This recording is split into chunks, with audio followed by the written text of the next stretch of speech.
Oi, Denis. Olá, olá.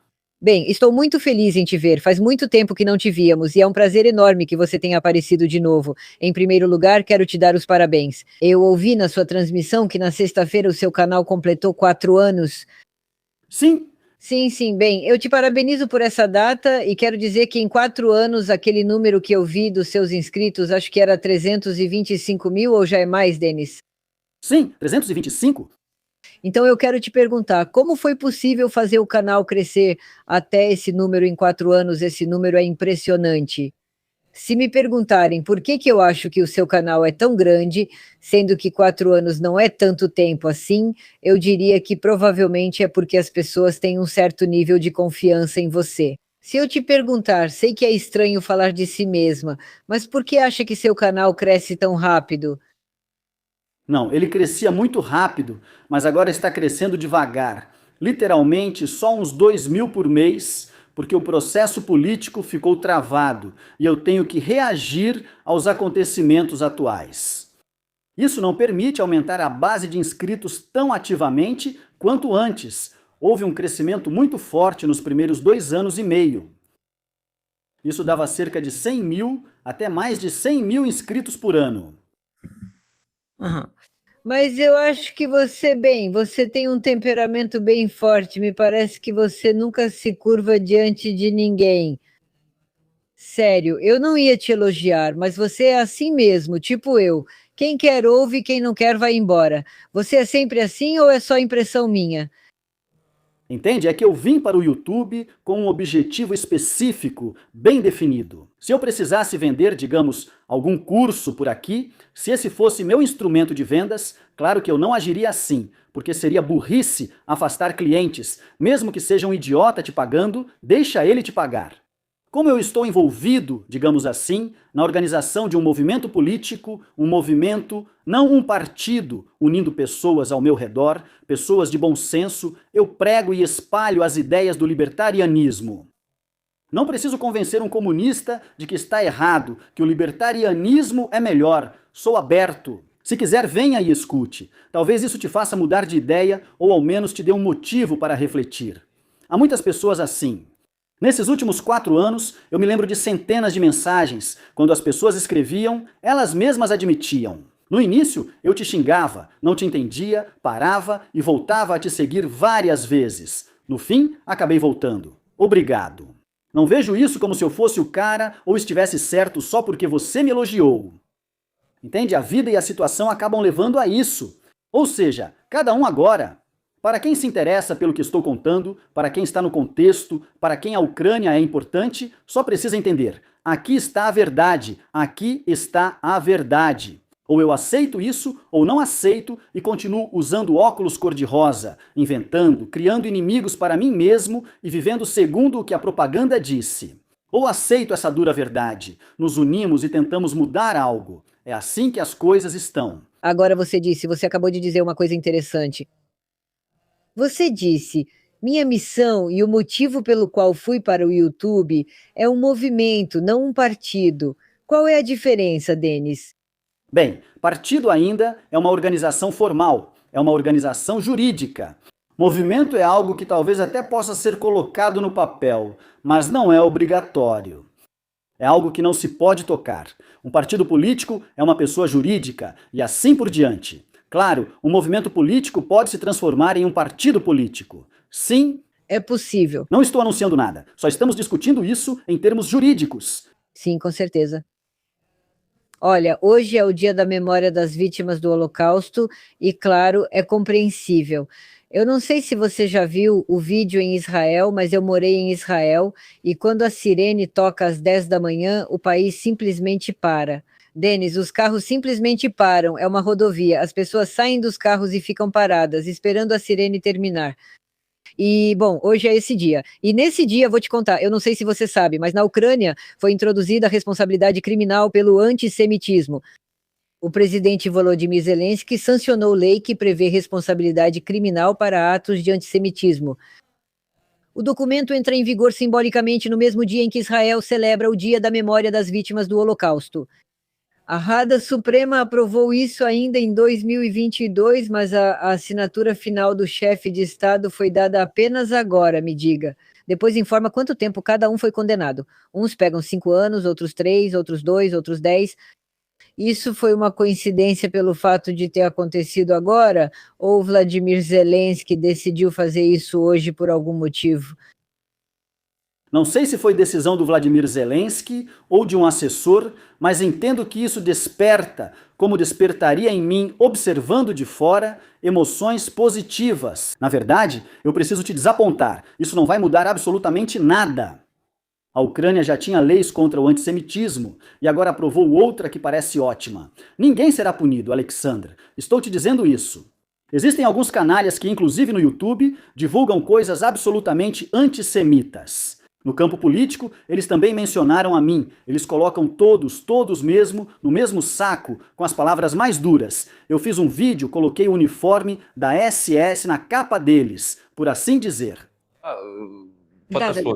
Mas eu até entrei em contato com a polícia ucraniana pelo Telegram, fornecendo aqueles trechos, dizendo: peço que considerem este apelo público como uma denúncia formal, assim e assim. Ninguém fez nada. A comunidade religiosa, que é judaica inclusive, está apressada em se manifestar a favor de dar armas a ela para continuar a guerra. Mas punir alguns desses canalhas, embora haja todas as possibilidades para isso. Eu não vi nada disso.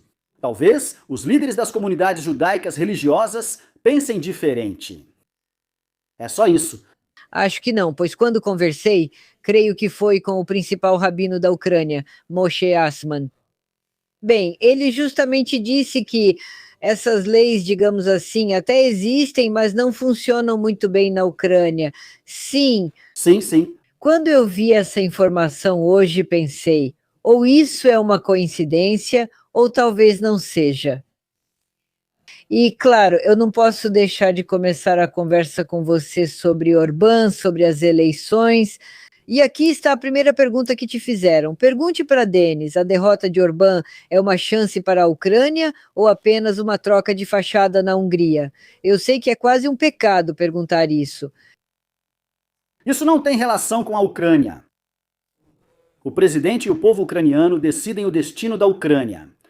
Claro, temos muitos lunáticos que participam de todas as eleições. De um lado, eles acham que deveriam ter escolhido Kamala, não Trump, Magyar, não Orbán. Alguém lá, não Nawrocki, na Polônia. Resumindo, em todo o mundo deveríamos escolher para que nos dessem ajuda. Eu chamo isso de escolher em outro país para receber dinheiro para uma guerra na qual não vamos lutar. Não há eleições no país, nem vida ou processo político. E isso não os incomoda.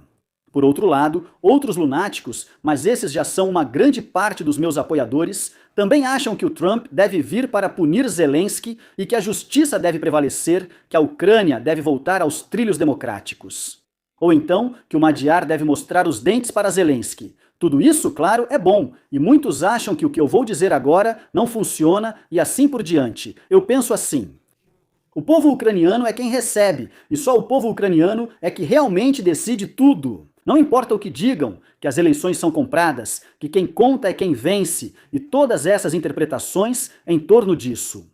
Se o povo realmente quiser, com maioria absoluta, o fim da guerra e eleições, isso certamente acontecerá na Ucrânia. Vou ler mais uma pergunta para você. Você mencionou sobre finanças. Pergunte ao Denis, se o veto da Hungria for retirado, a Ucrânia receberá os 90 bilhões congelados da União Europeia? Minha previsão é que receberá no final deste ano ou no início do próximo. Nada vai acontecer rapidamente, e o Magyar responde de forma bastante seca sobre isso. Nada disso, entende? Na Hungria há um sentimento anti-ucraniano muito forte, infelizmente. Ou seja, tudo de ruim que Zelensky faz foi projetado para o povo, e agora na Hungria não gostam muito de nós, ucranianos. Obrigada. Eles explicam por que a Ucrânia age assim? Eu não sei, eu não estive na Hungria. Especialmente nos últimos anos, eu não sei. Mas pelo que posso julgar pela internet, como posso dizer, Zelensky tentou arrastar todo mundo para Dajaraikus. É por isso que a propaganda disse que Orbán era ruim? Porque Orbán interage com Putin. Mas aí o Magyar diz, vamos continuar comprando petróleo do Putin. Devo chamar o Magyar de pró-Rússia? Não, tanto ele quanto Orbán defendem os interesses da Hungria. Obrigada. E se hoje, especificamente, for vantajoso para ele interagir com o Putin, porque vai ter recursos energéticos baratos e porque vai ter relações normais que não vão provocar uma guerra ou envolver o país em uma guerra, então isso está certo. É uma postura absolutamente pragmática. Chamam Trump de pró-Rússia, dizem que ele está afastando a Rússia da China, que ele, como posso dizer, de alguma forma interage com a Rússia, inclusive financeiramente, mas isso é do interesse dos Estados Unidos hoje. Isso não fez a Rússia deixar de ser inimiga dos Estados Unidos. Tudo é muito complicado. Obrigada. Notei que após o anúncio você recebeu muitas perguntas, mas selecionei apenas algumas, não consegui pegar todas. Pergunte ao Denis se a vitória do Magyar significa que a Europa agora vai dificultar menos a ajuda à Ucrânia. Obrigada. Bem, como eu já disse, toda a questão está nesse crédito de 90 bilhões. Acho que vão conceder mais cedo ou mais tarde. Por tudo o que li, isso deve acontecer no final deste ano ou no início do próximo. Não vai acontecer neste verão.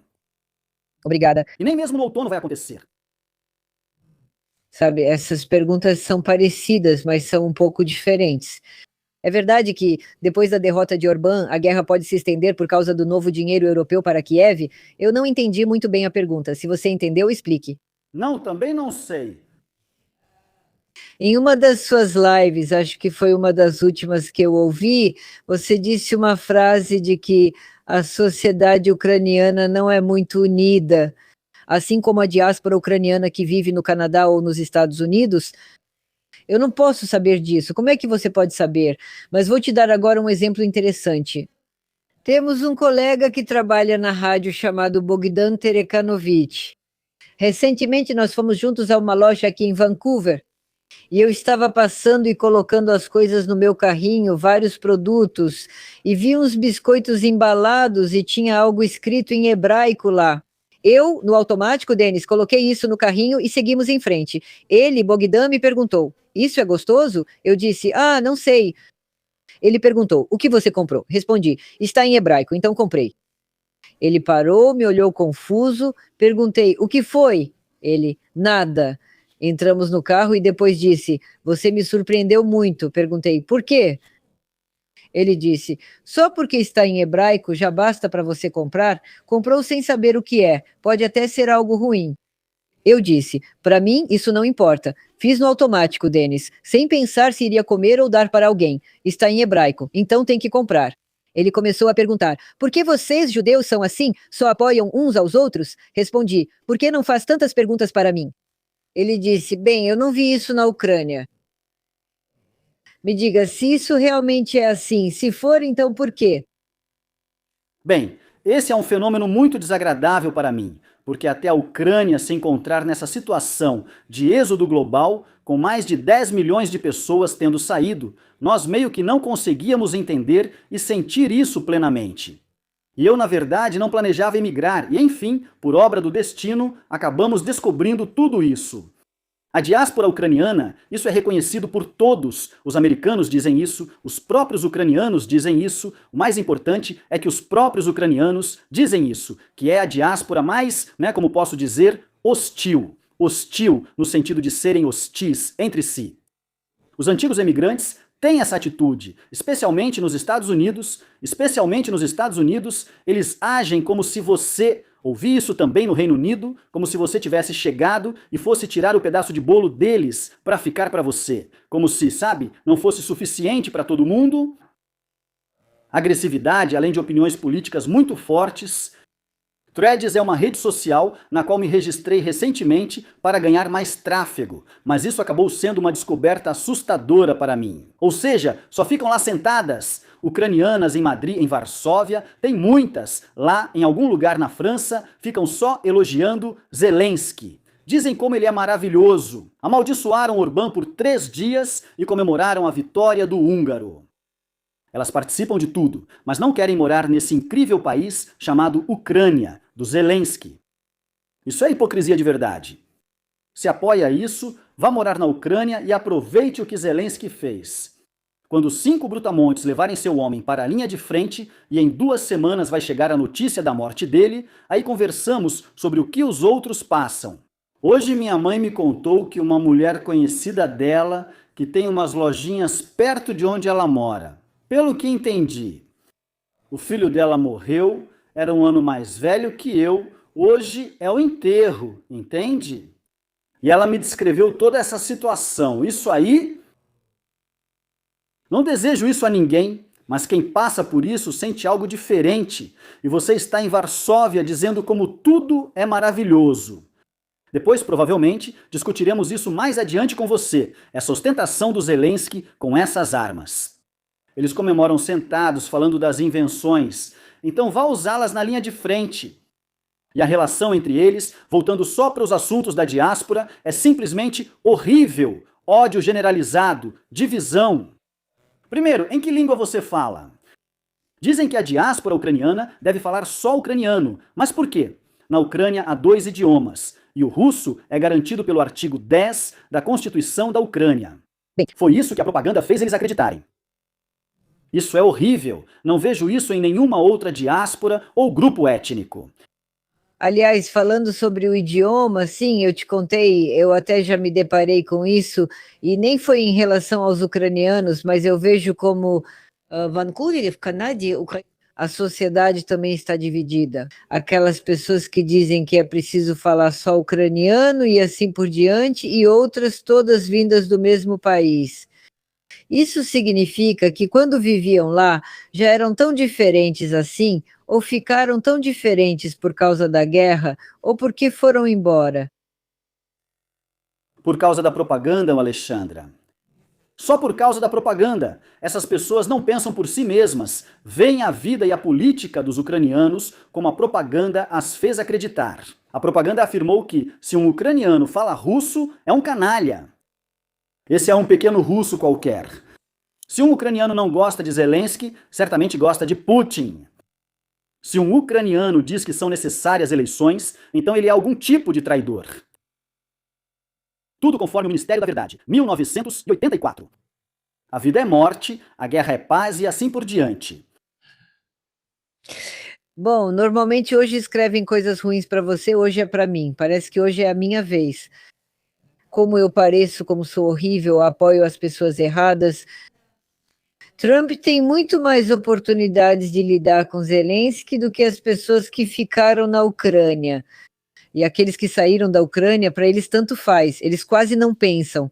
Bem, ou seja, quem de verdade, eu não entendo muito bem a ligação com Trump, mas quem é realmente patriota da Ucrânia? Aqueles que ficaram ou aqueles que foram embora?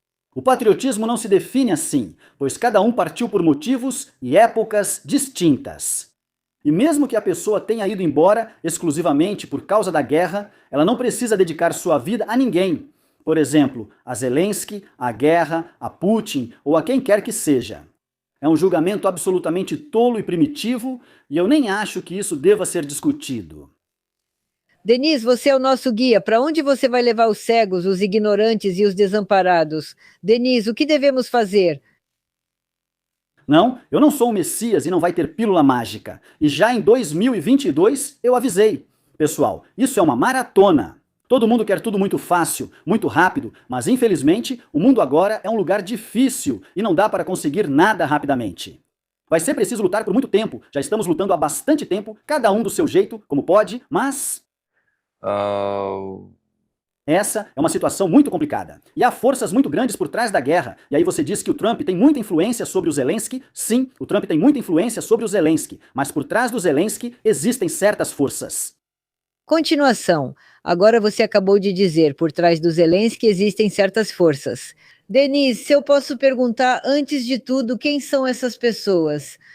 São os democratas, é os Soros, esses radicais de esquerda, são os globalistas. É muito dinheiro. Muito dinheiro, centenas de bilhões de dólares, com seus próprios interesses, com uma enorme teia midiática pelo mundo todo, com organizações não governamentais. É simplesmente uma máquina que destrói tudo em seu caminho. Eles escolhem presidentes, escolhem primeiros ministros, provocam guerras, podem encerrá-las, e contra tudo isso, basicamente, estão o Trump, o Musk e agora obrigado ao Durov, que entrou abertamente nessa luta. Me diga, por favor, na sua opinião, até que ponto as pessoas normais, você entende, querem que essa máquina seja destruída e que ela não atrapalhe a vida das pessoas normais? Quais são as chances da humanidade se livrar deles ou não há chance alguma? No momento, não há chance, pois a maioria acha que é teoria da conspiração e o restante não se aprofunda no assunto. Eles não percebem que a maioria dos políticos são apenas porta-vozes, com verdadeiros donos por trás. Eles acham que algum deputado ucraniano ou até mesmo o próprio Zelensky resolve tudo. Eles acham que Zelensky realmente enfrenta Trump e que Trump não pode fazer nada, mas isso não é verdade. Aliás, falando nisso, ontem mesmo teve uma conversa, não lembro com qual dos nossos convidados, sobre o que aconteceu no Salão Oval uma vez quando estavam lá Zelensky e Trump. E hoje tem pessoas que dizem que aquilo foi um teatro dos dois lados. Qual que é a sua opinião sobre isso? Espere, o que foi encenado? O que aconteceu no Salão Oval, todo aquele escândalo envolvendo o Zelensky. Se Zelensky fechar acordo com Trump, isso resolve? Sim, sim, Isso é um absurdo total. absurdo total. Pergunte ao Denis se a derrota de Orbán pode ser considerada um golpe geopolítico para Moscou e um presente para Kiev? Só não entendo por que seria um presente para Kiev. Eu também não sei, por isso pergunte. Moscou tinha o Orbán, agora não tem mais. Nada mudou globalmente. Isso é uma derrota do bom senso? Isso é uma derrota do bom senso. Nunca falei mal do Magyar e não pretendo, mas está claro que atrás dele estão exatamente os globalistas. Vocês viram? O Soros, filho, logo postou sobre o retorno maravilhoso da democracia à Hungria. Hillary Clinton, Obama, tudo ficou claro na hora. Na Ucrânia comemoraram, mas o Magyar surgiu na coletiva e nem tudo era tão positivo. Agora, aqueles que criticavam Orbán devem dizer: o que mudou para a Ucrânia hoje? Vocês comemoram tanto? O que mudou hoje? Chamam Zelensky de líder do mundo livre e essa propaganda é financiada no Ocidente. Mas Orbán realizou. Essas foram as quintas eleições sob Orbán. Quintas. Ele perdeu a quinta eleição. Antes disso, ele realizou eleições democráticas 4 vezes. Venceu. Nenhuma reclamação. Tudo certo. Perdeu e parabenizou o adversário antecipadamente, diferente do Cazaquistão, onde isso só ocorre 1h30 ou 2 horas após o início da contagem. Transferiu o poder, agora está transferindo. Adeus. Agora você disse, as eleições terminaram com a vitória de Magyar. O que mudou na Ucrânia? Essa é a sua pergunta. Por que a saída de Orbán alegra Bruxelas, mas não garante à Ucrânia nem a vitória, nem a adesão à União Europeia? Esqueça a vitória nesta guerra. Ela é impossível. Isso não é para você, é para quem está com o Voron agora. Esqueça a vitória. Quanto a Bruxelas, agora Bruxelas poderá, pelo que vejo, e em princípio, isso é claro, impor aquelas maldades que eles fazem em outros países. Na Hungria, por exemplo, acho que eles devem esperar migrantes. Uma onda de migrantes. Na Hungria, eles têm que esperar que em Bruxelas decidam como eles devem viver. É só isso. É só isso. Denis, o novo governo na Hungria pode ao mesmo tempo ajudar a Ucrânia com dinheiro e manter uma relação pragmática com a Rússia, já que brigar com a Rússia não é seguro? A Hungria não dará dinheiro à Ucrânia. Isso nem foi discutido. A Hungria pode bloquear o crédito de 90 bilhões de euros ou não bloquear.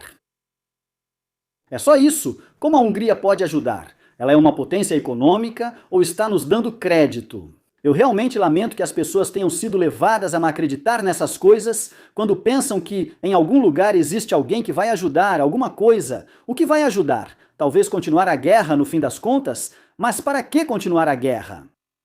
Na sociedade foi incutida a propaganda de que, se não derem crédito, a Ucrânia vai cair e se desintegrar. Não, não vai cair, não vai desmoronar, não vai se desfazer.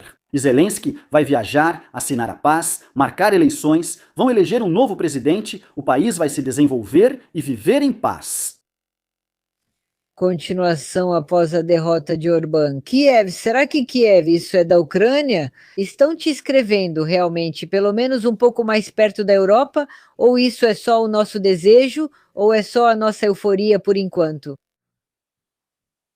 É estranho, acredite. É estranho até ouvir, ler isso. Por que vocês estão eufóricos? Por favor, expliquem. Segundo, o que significa Kiev estar mais perto da Europa? Da União Europeia? E por que precisamos nos aproximar da União Europeia?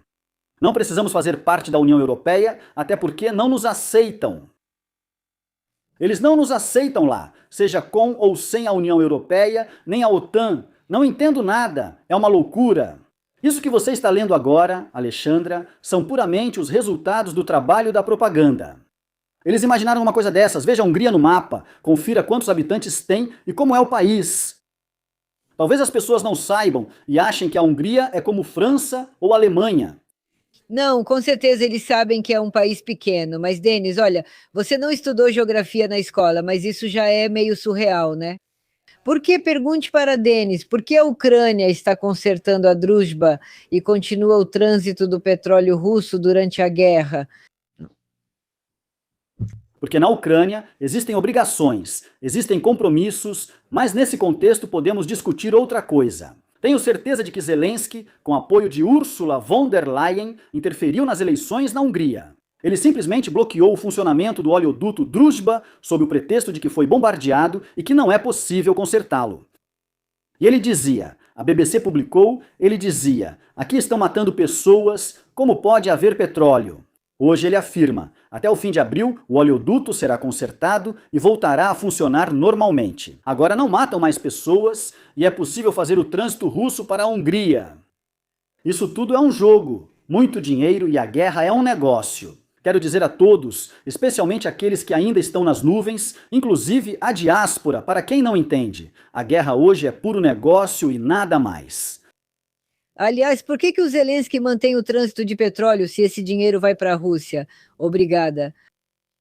Repito, existem compromissos, é assim que o mundo e a vida funcionam, tudo é organizado dessa forma. E o gás que transportamos? Ele anexou a Crimeia e o Donbass, mas seguimos com o trânsito de gás. Muitos não percebem isso, e não foi algo recente. Obrigado. Denise respondeu agora. Vocês perguntam se isso não é duplo padrão, impor sanções à Rússia e importar petróleo ao mesmo tempo.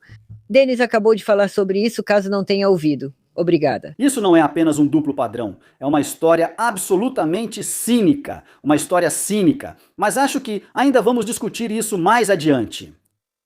Quem depende mais da amizade hoje, Denis, a Rússia ou os países da União Europeia? A Rússia, sem isso, acho que não vai morrer, mas para a União Europeia é definitivamente uma crise, por causa da falta de recursos energéticos baratos. Eu não gosto nem um pouco do que está acontecendo, realmente não gosto de nada disso, porque tudo se transformou em quê? No papel, fizeram da Ucrânia uma anti-Rússia, mas só no papel. Na prática, é Rússia 2.0. A Europa fala o quanto a Rússia é ruim, mas ela mesma nem sequer se envolveu nesses processos, continua pagando dinheiro para Putin. Bem, a Ucrânia... Vocês vivem às custas da Europa, vão lá e lutem. Não gosto disso, para mim a Rússia também é inimiga. Ou resolvemos algo com o Putin juntos, ou deixamos para lá e seguimos de forma pragmática. Vocês comprarão recursos energéticos baratos dele, nós também compraremos gás barato dele, contornando questões delicadas e considerando seus interesses de forma razoável. Sem prejudicar nossos próprios interesses internos e viver em paz enquanto esse Putin estiver no poder. Quando ele sair, não que vá morrer, mas vai perder o poder antes disso, aí poderemos rever tudo. Se alguém sensato assumir o poder na Rússia, poderemos chegar a um acordo, reconciliar e deixar as ambições imperiais para trás. O que vão te perguntar agora? Eu não conheço muito bem esse assunto, então é um tema interno da Ucrânia. Existe algum conflito oculto entre Zelensky e Budanov, ou é apenas uma discussão interna normal? E por que Budanov fala abertamente que é possível discordar de Zelensky? Isso é um sinal de tensão ou o quê? Não, eu ouvi dizer que realmente existe tensão entre eles, e você pode ver como há divergências nas declarações. Budanov passou a fazer declarações cada vez mais sensatas. Também notei isso de forma independente. Eu venho dizendo desde 2023, as coisas que Budanov está dizendo hoje. Por isso me chamavam de agente do Kremlin, enquanto o chefe do gabinete do presidente hoje é um grande herói, porque em 2026 decidiu dizer o óbvio. Ele, por exemplo, recentemente declarou que os drones ucranianos são como blocos de montar, que são totalmente feitos de componentes chineses, e só não há nada de ucraniano neles. Ontem, Zelensky publicou um vídeo com mísseis ao fundo, como se fosse um morador de Ishnia, posando dizendo: "Nós construímos isso, aquilo, e hoje foi a Alemanha vender tudo isso." Como dizer, na função de vendedor de armas. Sim, isso vai contra as declarações de Budanov e, digamos assim, depositamos algumas esperanças em Budanov de que ele vai enfrentar Zelensky. Budanov pode virar rival político de Zelensky após a guerra? Sim, pode, mas me dá medo imaginar que um funcionário dos serviços secretos vá concorrer à presidência. Não só Budanov, qualquer um. Uhum. Pergunte ao Denis se o Estado perdeu a confiança dos cidadãos em relação à mobilização. Por que 1,5 milhão de homens ignoram o registro militar? É por medo ou protesto? E é possível vencer a guerra com a confiança nos centros de recrutamento caindo? Mais uma vez, esqueça a expressão vencer a guerra. Vencer a guerra é impossível. E nunca foi possível desde o início. Era possível dar uma resposta dura ao Putin, e foi isso que a Ucrânia fez em abril e maio de 2022. Ponto final. Agora só resta perder a guerra lentamente, como está ocorrendo. Agora, qual era a segunda coisa? E a outra pergunta? Por que 1,5 milhão de homens ignoram o registro militar? É por medo ou protesto? Parcialmente por medo, parcialmente por protesto. As pessoas simplesmente perceberam. Em primeiro lugar, a confiança no Estado foi completamente perdida. Não de forma irreversível, mas foi totalmente perdida. É medo, desconfiança, protesto e tudo o que se possa imaginar. Todos entenderam que não é uma guerra da democracia contra o autoritarismo, mas sim, como já disse, uma guerra do pequeno regime soviético contra o grande. O grande regime soviético atacou o pequeno regime soviético. Zelensky copia completamente os métodos de Putin. Putin é o modelo dele, seu ídolo. E ele age simplesmente com os métodos de Putin, em alguns momentos até de forma mais dura. As pessoas viram tudo isso e quanto dinheiro a guerra gera. Está claro que não querem morrer por isso, embora nos primeiros meses eu tenha visto enormes filas nos escritórios de recrutamento. Então você quer dizer que as pessoas queriam ir... Era uma guerra existencial de verdade. A Rússia atacou a Ucrânia, a ameaça à própria existência do Estado era total. Tudo estava claro, tudo era óbvio. As pessoas foram. E depois, tudo ficou claro. Resistimos e os funcionários rapidamente começaram a voltar à corrupção. Eles intensificaram o roubo. As pessoas viram tudo, entenderam tudo. Denise, a tensão em torno dos centros de recrutamento pode levar a uma crise interna? Ou ela já existe? Já existe uma crise. É uma guerra civil híbrida, como classifico. Na Ucrânia, há confrontos civis em todos os lugares. Não sei se as pessoas sabem, integrantes dos centros de recrutamento estão matando pessoas, e as pessoas já começaram a matar integrantes desses centros. Diariamente. Confrontos. Mulheres grávidas são borrifadas com spray de gás. São espancadas. Isso era inacreditável. Denis, o que você acha que é mais perigoso para a Ucrânia agora? A falta de pessoas ou a perda de confiança?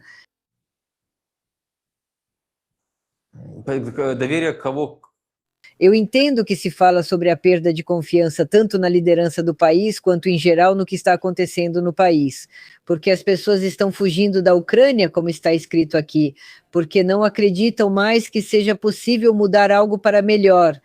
Nenhuma coisa nem outra são perigosas. Não sou eu quem diz isso, e sim a prática. Hoje, Zelensky perdeu toda a credibilidade, o Estado perdeu toda a credibilidade e faltam pessoas na linha de frente. Qual é a saída? Vamos calar todo mundo, fingir que a confiança não foi perdida, que somos poderosos, que estamos vencendo e vamos forçar as pessoas a irem para a linha de frente. Minha avaliação aqui não tem nenhum papel. Eles já têm uma saída para a situação. Eu não moro na Ucrânia, mas meu coração sofre por ela e por seu povo. A guerra precisa acabar e o massacre parar. A política externa deve mudar, pois o conflito poderia ter sido evitado. Denis, qual sua opinião sobre isso? Obrigada. A guerra poderia ter sido evitada, mas agora só podemos discutir sobre isso. Claro, a guerra poderia ter sido evitada, para isso era preciso... Como explicar isso corretamente? Para que a Ucrânia fosse representada por uma pessoa que realmente representasse a Ucrânia, e não alguém que se submetesse aos interesses de certos clãs e não usasse o país como proxy, como instrumento. Apesar de tudo, a responsabilidade pela guerra é de Putin, o agressor. Ainda assim, era possível agir diferente e evitar isso. Tenho absoluta certeza, 100% de certeza, de que a guerra poderia não ter sido em larga escala. Denise, como você comenta a visita e o discurso de hoje de Zelensky e Merz sobre o retorno dos ucranianos para lutar e sobre o fato de a Ucrânia ser um país democrático e em breve fazer parte da União Europeia? Não foi isso que foi dito lá. O que foi dito é que Zelensky não concorda com o União Europeia Light, OTAN Light. Ele quer tudo de uma vez e de forma plena. Sobre os homens, sim, isso foi mencionado. Aliás, na Alemanha, havia muitos homens que comemoraram a derrota de Orbán. Agora, eles terão a chance de participar, por assim dizer, de tudo pessoalmente. Espalharam boatos sobre deportação de homens com obrigação militar. Não acredito nisso, independentemente do que os esquerdistas façam ou do caos na Alemanha. O sistema judiciário ainda funciona lá, mas sei que não renovarão a proteção temporária para homens ucranianos em idade de recrutamento. Ou seja, em março de 2027 vão dizer: pessoal, podem ir embora, vocês não podem mais viver aqui. Você disse que a guerra poderia não ter acontecido ou não deveria ter acontecido. E tanto não deveria quanto poderia ter sido evitada. E quem, Denis, poderia ter influenciado a situação para que ela não acontecesse? No entanto, tudo isso aconteceu. Antes de tudo, Biden. Antes de tudo, Biden. E depois Zelensky. Agora você acabou de dizer, e Donald Trump disse mais de uma vez: se eu fosse presidente naquela época, não teria havido guerra. O que Trump quer dizer com isso? Por que, se ele fosse presidente, não teria havido guerra? Bem, porque ele sabe conversar com Putin. Ele sabe dialogar com Putin, que o teme. As capacidades dos Estados Unidos não se comparam às da Rússia. No caso mais extremo, Trump poderia propor algo a Putin para que essa guerra não permitisse que ela acontecesse, ou seja, algum outro acordo. No final das contas, tudo bem, não quero entrar nesses detalhes agora. O que eu já disse já é suficiente. E a propósito, Trump seria o presidente. Você sabe ou não sabe? Ontem, Tulsi Gabbard, chefe da inteligência americana, da inteligência interna, ela publicou não apenas sua opinião, mas documentos sobre como toda essa história foi criada em 2019 e 2016, sobre as eleições dos Estados Unidos. Lá, simplesmente um funcionário da CIA, que foi politizado pelos democratas, confundiu o que queria com a realidade, o que levou ao impeachment de Trump em 2019 e depois toda essa cadeia de eventos. Depois, Trump perdeu as eleições de 2020, em 2019, ainda em 2016, ele já tinha dito. De que tiramos a conclusão? Que tudo isso em escala, foi planejado e aconteceu exatamente como certas pessoas precisavam, com o objetivo de ganhar dinheiro, estabelecer controle e assim por diante. Da mesma forma que Putin tomou, anexou a Crimeia e Donbass, e por algum motivo Obama e Biden diziam para não atirar, tipo, pessoal, não provoquem. Pois é, não provocaram. agora você disse algo interessante, Denis. Acho que é a primeira vez. Só o Balashov, se não me engano, já tinha mencionado isso. Você disse que, porque quando eu te perguntei se o que o Trump declara, se ele fosse presidente, não teria havido guerra, essa guerra. E aí você disse, porque o Trump sabe conversar com o Putin. E depois você acrescentou, porque o Putin tem um certo receio dele, porque não dá para comparar o poder militar dos Estados Unidos e da Rússia. Você já ouviu muitas vezes a retórica de que a Rússia, eles dizem, nós somos os mais legais, os mais fortes, vamos colocar todo mundo no lugar, Trump é um idiota, e por aí vai. Mas agora que você disse que ele sabe conversar com o Putin, o que isso significa, Denis? Por que você acha que ele sabe conversar com o Putin e que o Putin tem um certo receio dele? O que te faz pensar isso?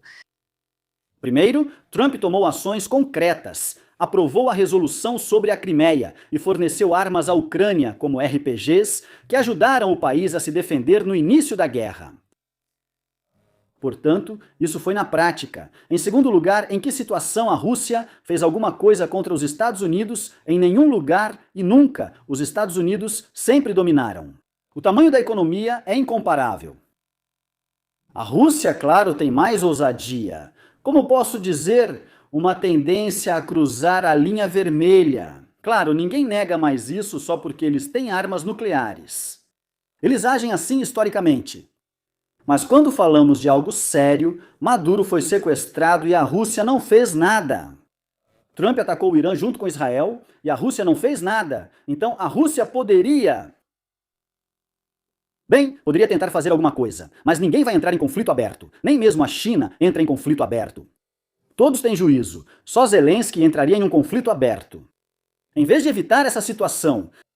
Você acabou de dizer que todo mundo tem juízo e ninguém entra em conflito aberto com o presidente americano. Vladimir Zelensky escolheu outro caminho. O que você acha que fez com que ele agisse de forma diferente?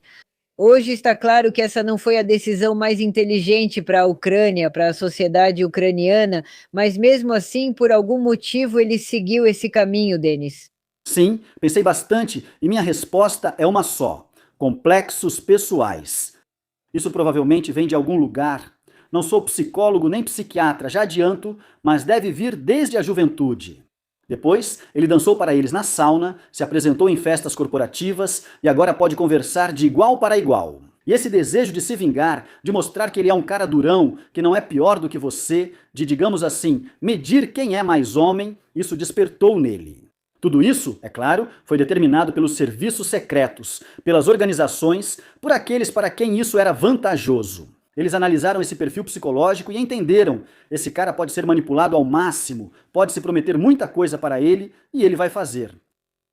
Mas não foi assim desde o início. Não quero dizer que Zelensky planejou tudo. Eles pensaram: vamos envolver Zelensky na guerra. Não, foi algo gradual.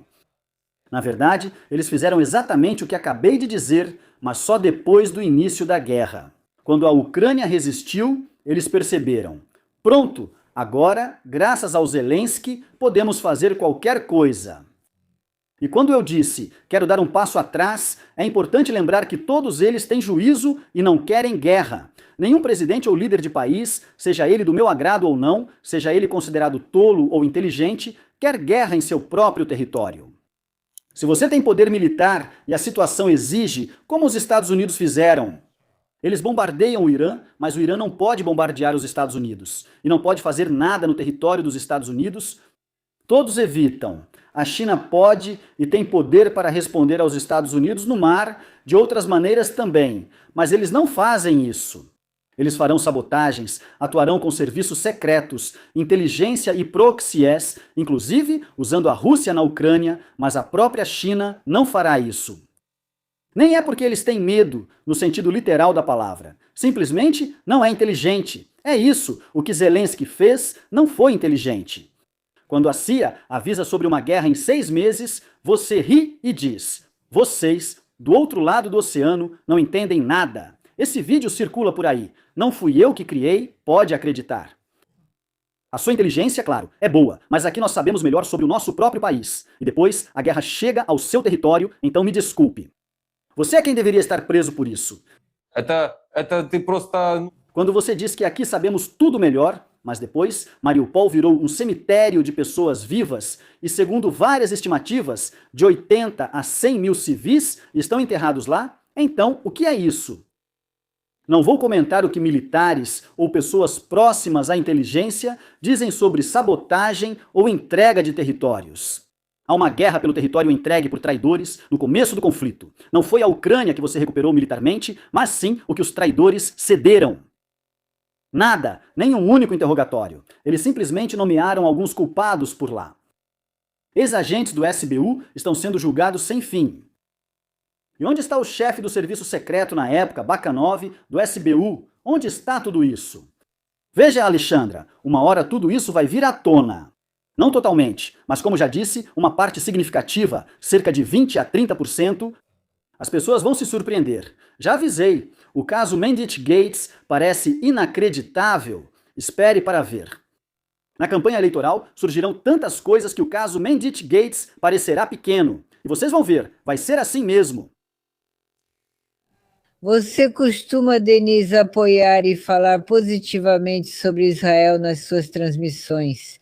Como você pode fazer isso se aqueles que roubaram a Ucrânia, Menditte, que Israel não considera necessário extraditar, mesmo sendo uma pessoa que saqueou o país, que foi embora, você, ao mesmo tempo se considerando uma patriota da Ucrânia, apoia um país que, digamos assim, protege os inimigos da Ucrânia? Ou seja, essa é mais uma pessoa que foi influenciada pela propaganda e acha que Israel deve agir em benefício da Ucrânia. A Hungria deve agir em benefício da Ucrânia, os Estados Unidos em benefício da Ucrânia. O mundo inteiro não gira em torno da Ucrânia. Israel não extradita seus cidadãos. Houve alguns precedentes muito sérios, exceções. Por que Israel deveria extraditar seus cidadãos, considerando todos os momentos históricos? Eles decidiram isso por conta própria. A pessoa acha que Israel deveria... Esse Menditte é péssimo, roubou na Ucrânia, vamos extraditá-lo? Engraçado um adulto pensar assim. E onde estava a Ucrânia que deixou Menditte sair? A pessoa não quer nem se informar? E como ele cruzou a fronteira? Como avisaram ele horas antes de que haveria buscas? Não vai perguntar? E agora Dermak está na cidade de Kiev, reivindicando alguma associação de advogados. A pessoa não quer perguntar? Mas Israel deve, entende? Esse é todo o problema na Ucrânia. Todos nos devem tudo, mas localmente não queremos fazer nada. Você tem várias perguntas, mas temos uma ligação. Se permitir, vamos atender, tá? Claro, pode atender. Estamos ouvindo, bom dia. Bom dia. Meu nome é Boris Reitman, vocês me ouvem? Sim, está tudo perfeitamente audível. Eu tenho uma pergunta para o seu convidado. Por que talvez ele saiba? Por que existe esse padrão em relação ao Zelensky? Por que essas exigências? Qualquer presidente de qualquer país hoje, se começar uma guerra, haverá convocação no país e a saída dos militares será proibida. Isso ocorre em qualquer país, inclusive em Israel.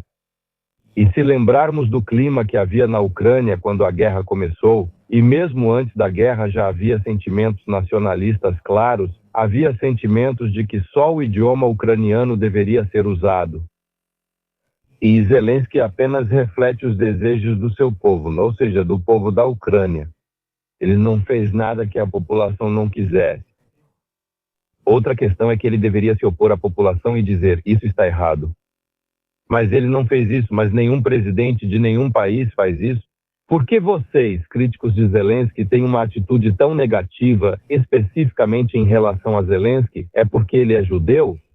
É porque se espera que, quando tudo isso acabar, os judeus sejam responsabilizados? Obrigado. Denise.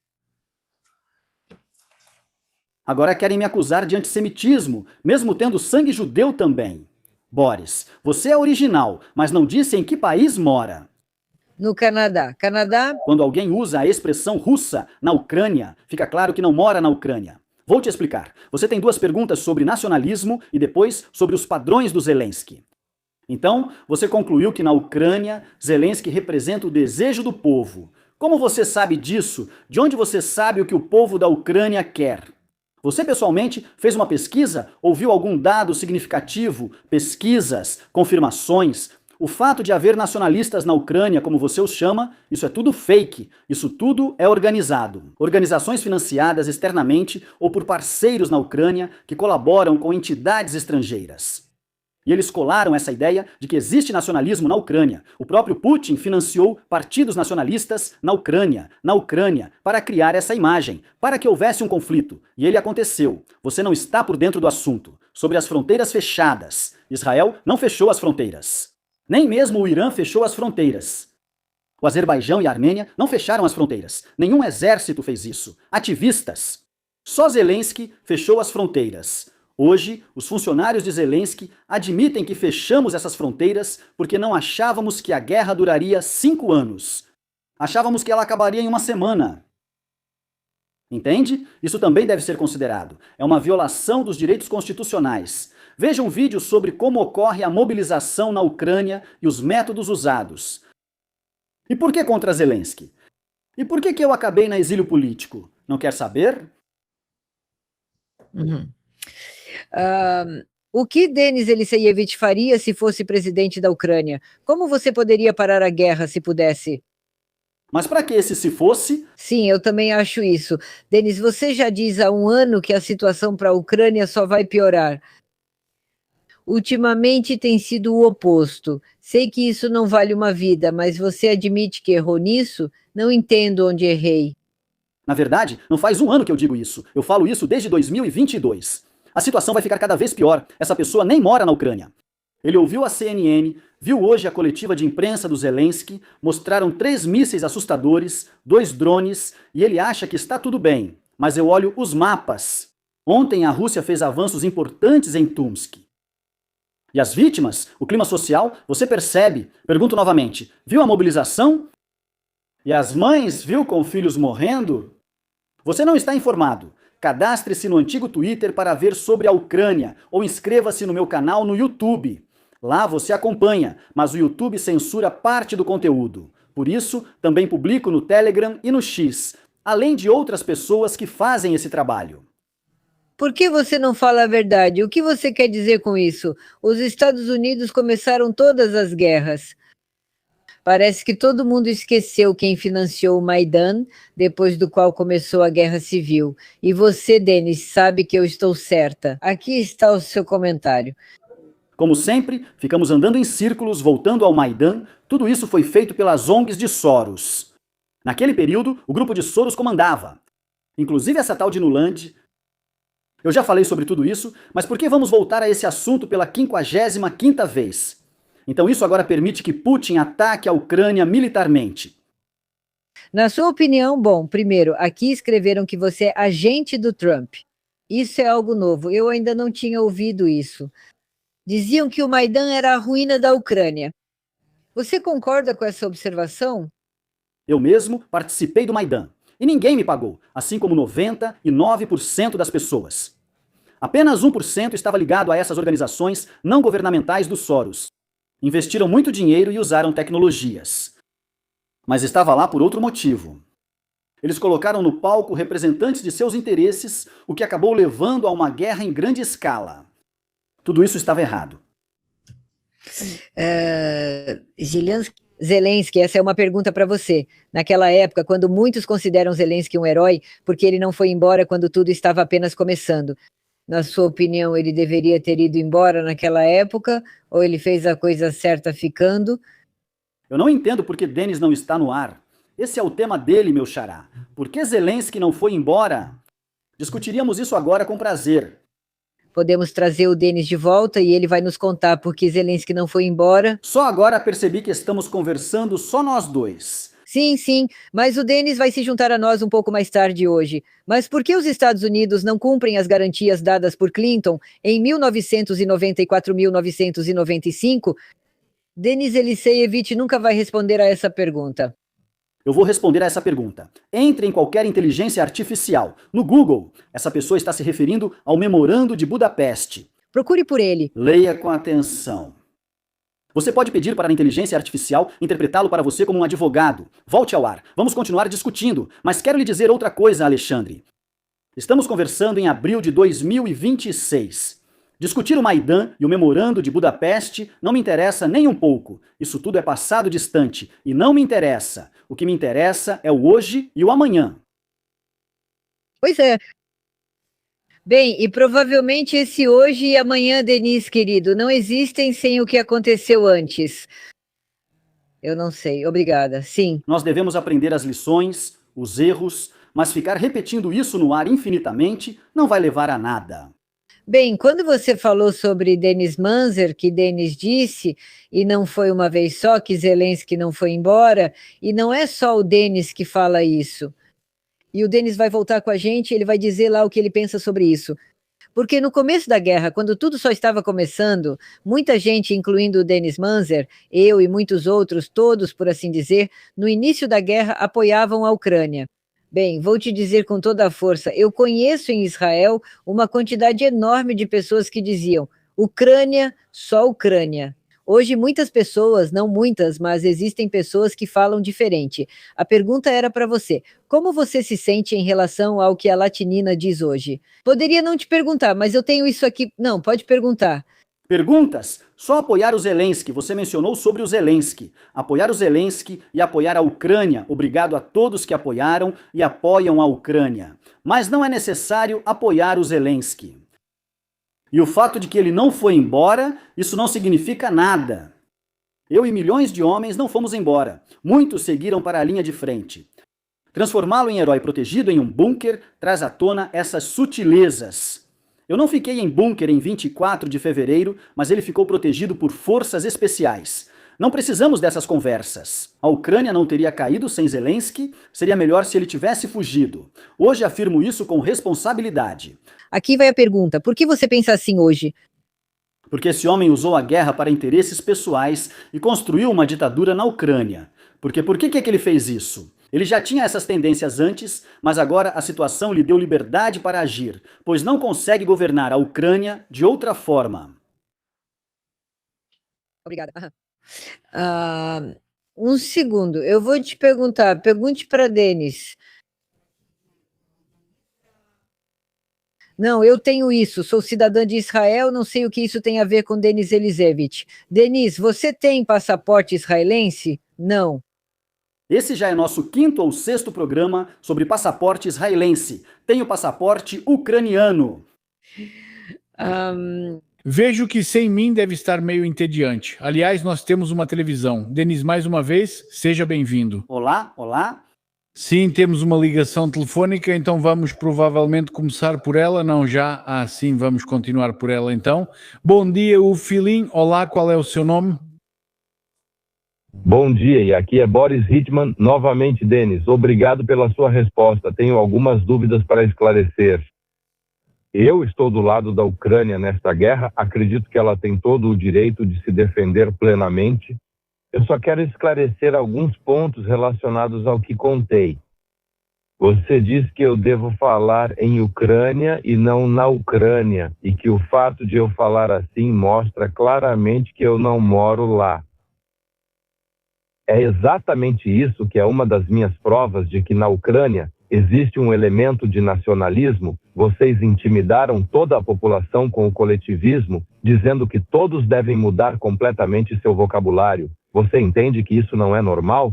As pessoas sempre disseram, na Ucrânia, e de um dia para o outro, elas têm que ficar em posição de sentido, mudar sua linguagem. Isso não está certo. Pare, Boris. Onde foi que eu disse para você como deve falar? Eu apenas observei para mim mesmo que na Ucrânia não se fala na Ucrânia. Sim, exatamente assim. Você pode falar como quiser. Conheço várias pessoas do oeste da Ucrânia que dizem na Ucrânia. Mas a maioria fala na Ucrânia. Mas eu tenho, Boris, se puder um pequeno comentário. Olha, se os ucranianos, por exemplo, gostam ou querem, por algum motivo, que as pessoas digam em Ucrânia, por que nós, que não somos ucranianos, não deveríamos fazer isso? Eu só estou curiosa. Eu tenho uma abordagem individualista para qualquer questão. Eu não acho que devo agir da maneira que algum coletivo decidiu. Pode ser na Ucrânia ou no Canadá, não importa. O essencial é eu me sentir confortável. Sempre falei na Ucrânia e isso ficou fixo na minha cabeça. Se eu passar a dizer em Ucrânia, isso deve ser natural, pois a língua evolui sozinha. Ela não pode mudar de um dia para o outro por ordem política. Não funciona assim. De fato, em ucraniano me parece bom, excelente. Quero dizer mais uma coisa. Agora você usou a palavra dever. Você pergunta, por que eu devo? Denis Elisevich falou muitas vezes que a Ucrânia costuma dizer vocês nos devem, vocês nos devem, vocês nos devem, e isso soa mal aos ouvidos. Na verdade, a palavra dever em qualquer situação é meio inadequada. Por isso, sobre essa questão de dever ou não dever, depois eu ainda quero perguntar algo para o Denis Elisevich sobre esse assunto. Agora faça a sua segunda pergunta e depois continuamos. Talvez eu não domine muito bem o idioma russo, afinal já faz tempo que moro no Canadá. No Canadá existe a palavra em inglês must. Essa palavra provavelmente é mais suave que deve. Talvez não esteja me explicando bem. Sim, talvez. Mas eu gostaria de falar mais uma vez sobre a guerra. Me parece que, na época em que a Rússia atacou, o clima na Ucrânia... De novo, eu não moro lá. Eu observo, ouço e tudo mais. Era preciso responder. Era preciso responder. Precisava responder ou não precisava responder. Era preciso chegar a algum acordo, transformar a Ucrânia em um protetorado. Se eu fosse o Zelensky, quer dizer, como você disse, se eu fosse presidente, não teria medo de dizer o que eu faria se fosse presidente. E o quê? Provavelmente... Eu teria assinado esse protetorado. Porque eu, como presidente, não tinha nenhuma garantia de que algum país grande pudesse me ajudar com armas e proteção. Não havia compromisso na América ou Europa de ajudar. A Ucrânia conseguiria resistir à Rússia sem tantas perdas? Acho que não. Claro, do ponto de vista moral, a Ucrânia tinha todo o direito de se defender. Ela poderia fazer isso? Eu não sei, acho que não. Zelensky, ao que vejo, foi para o tudo ou nada, jogando xadrez e sacrificando torres. Ele não podia fazer isso. Mas eu não era o presidente nem estava no lugar do Zelensky naquela época. É assim que vejo, olhando de fora. Mas eu não acho que ele deva ser acusado de ser o pior presidente, como seus opositores o retratam. Ele basicamente faria o mesmo que qualquer outro presidente de um país que foi atacado faria. Veja bem o que temos aqui. Uma pessoa liga, me acusa de ser antissemita, mesmo eu tendo sangue judeu. Ou seja, ele não me conhece. Obrigado. Segundo, ele afirma que apoio nacionalistas, mesmo eu chamando Bandera de fascista e dizendo ser revoltante quando o tratam como herói na Ucrânia. E eu sou contra esse nacionalismo que beira o fascismo. Ele não sabe disso, mas me acusa disso. Terceiro, ele diz que a Ucrânia deveria ter se defendido. Aqui já fico irritado. Estou dizendo que ela deveria se render ao Putin? Era isso? A pessoa inventou uma coisa na cabeça dele. Eu digo que Zelensky é um ditador que elimina opositores e ele responde que qualquer um faria igual. Por algum motivo, Netanyahu não age assim. Por algum motivo, outros presidentes não agiram assim na guerra. Só Putin. Sim, Kim Jong-un também faria isso. Xi Jinping, Putin, Lukashenko. E só. O cara vive no Canadá, não entende nada da situação. Em vez de entrar e ouvir como é de verdade, ele fica me impondo agressivamente e para todo mundo que é assim que está certo, pelo menos é o que me parece. Eu acho que você não sabe nada, Boris, infelizmente, sobre a Ucrânia. Nada mesmo, absolutamente nada. Tá bom, já chega de falar de mim. E sobre o Zelensky, você também não sabe nada. Ele é um corrupto, um ditador. Durante o governo dele morreram, eu acho, 1 milhão de ucranianos. Me diga, por favor, quando disseram que a Ucrânia seria tomada em 3 dias, como estão escrevendo aqui, essa retórica não se confirmou. O que você acha que ajudou a Ucrânia a não se render à Rússia nesses 3 dias, como estão dizendo aqui? Mesmo assim, sim, foram perdas terríveis, mas ainda assim...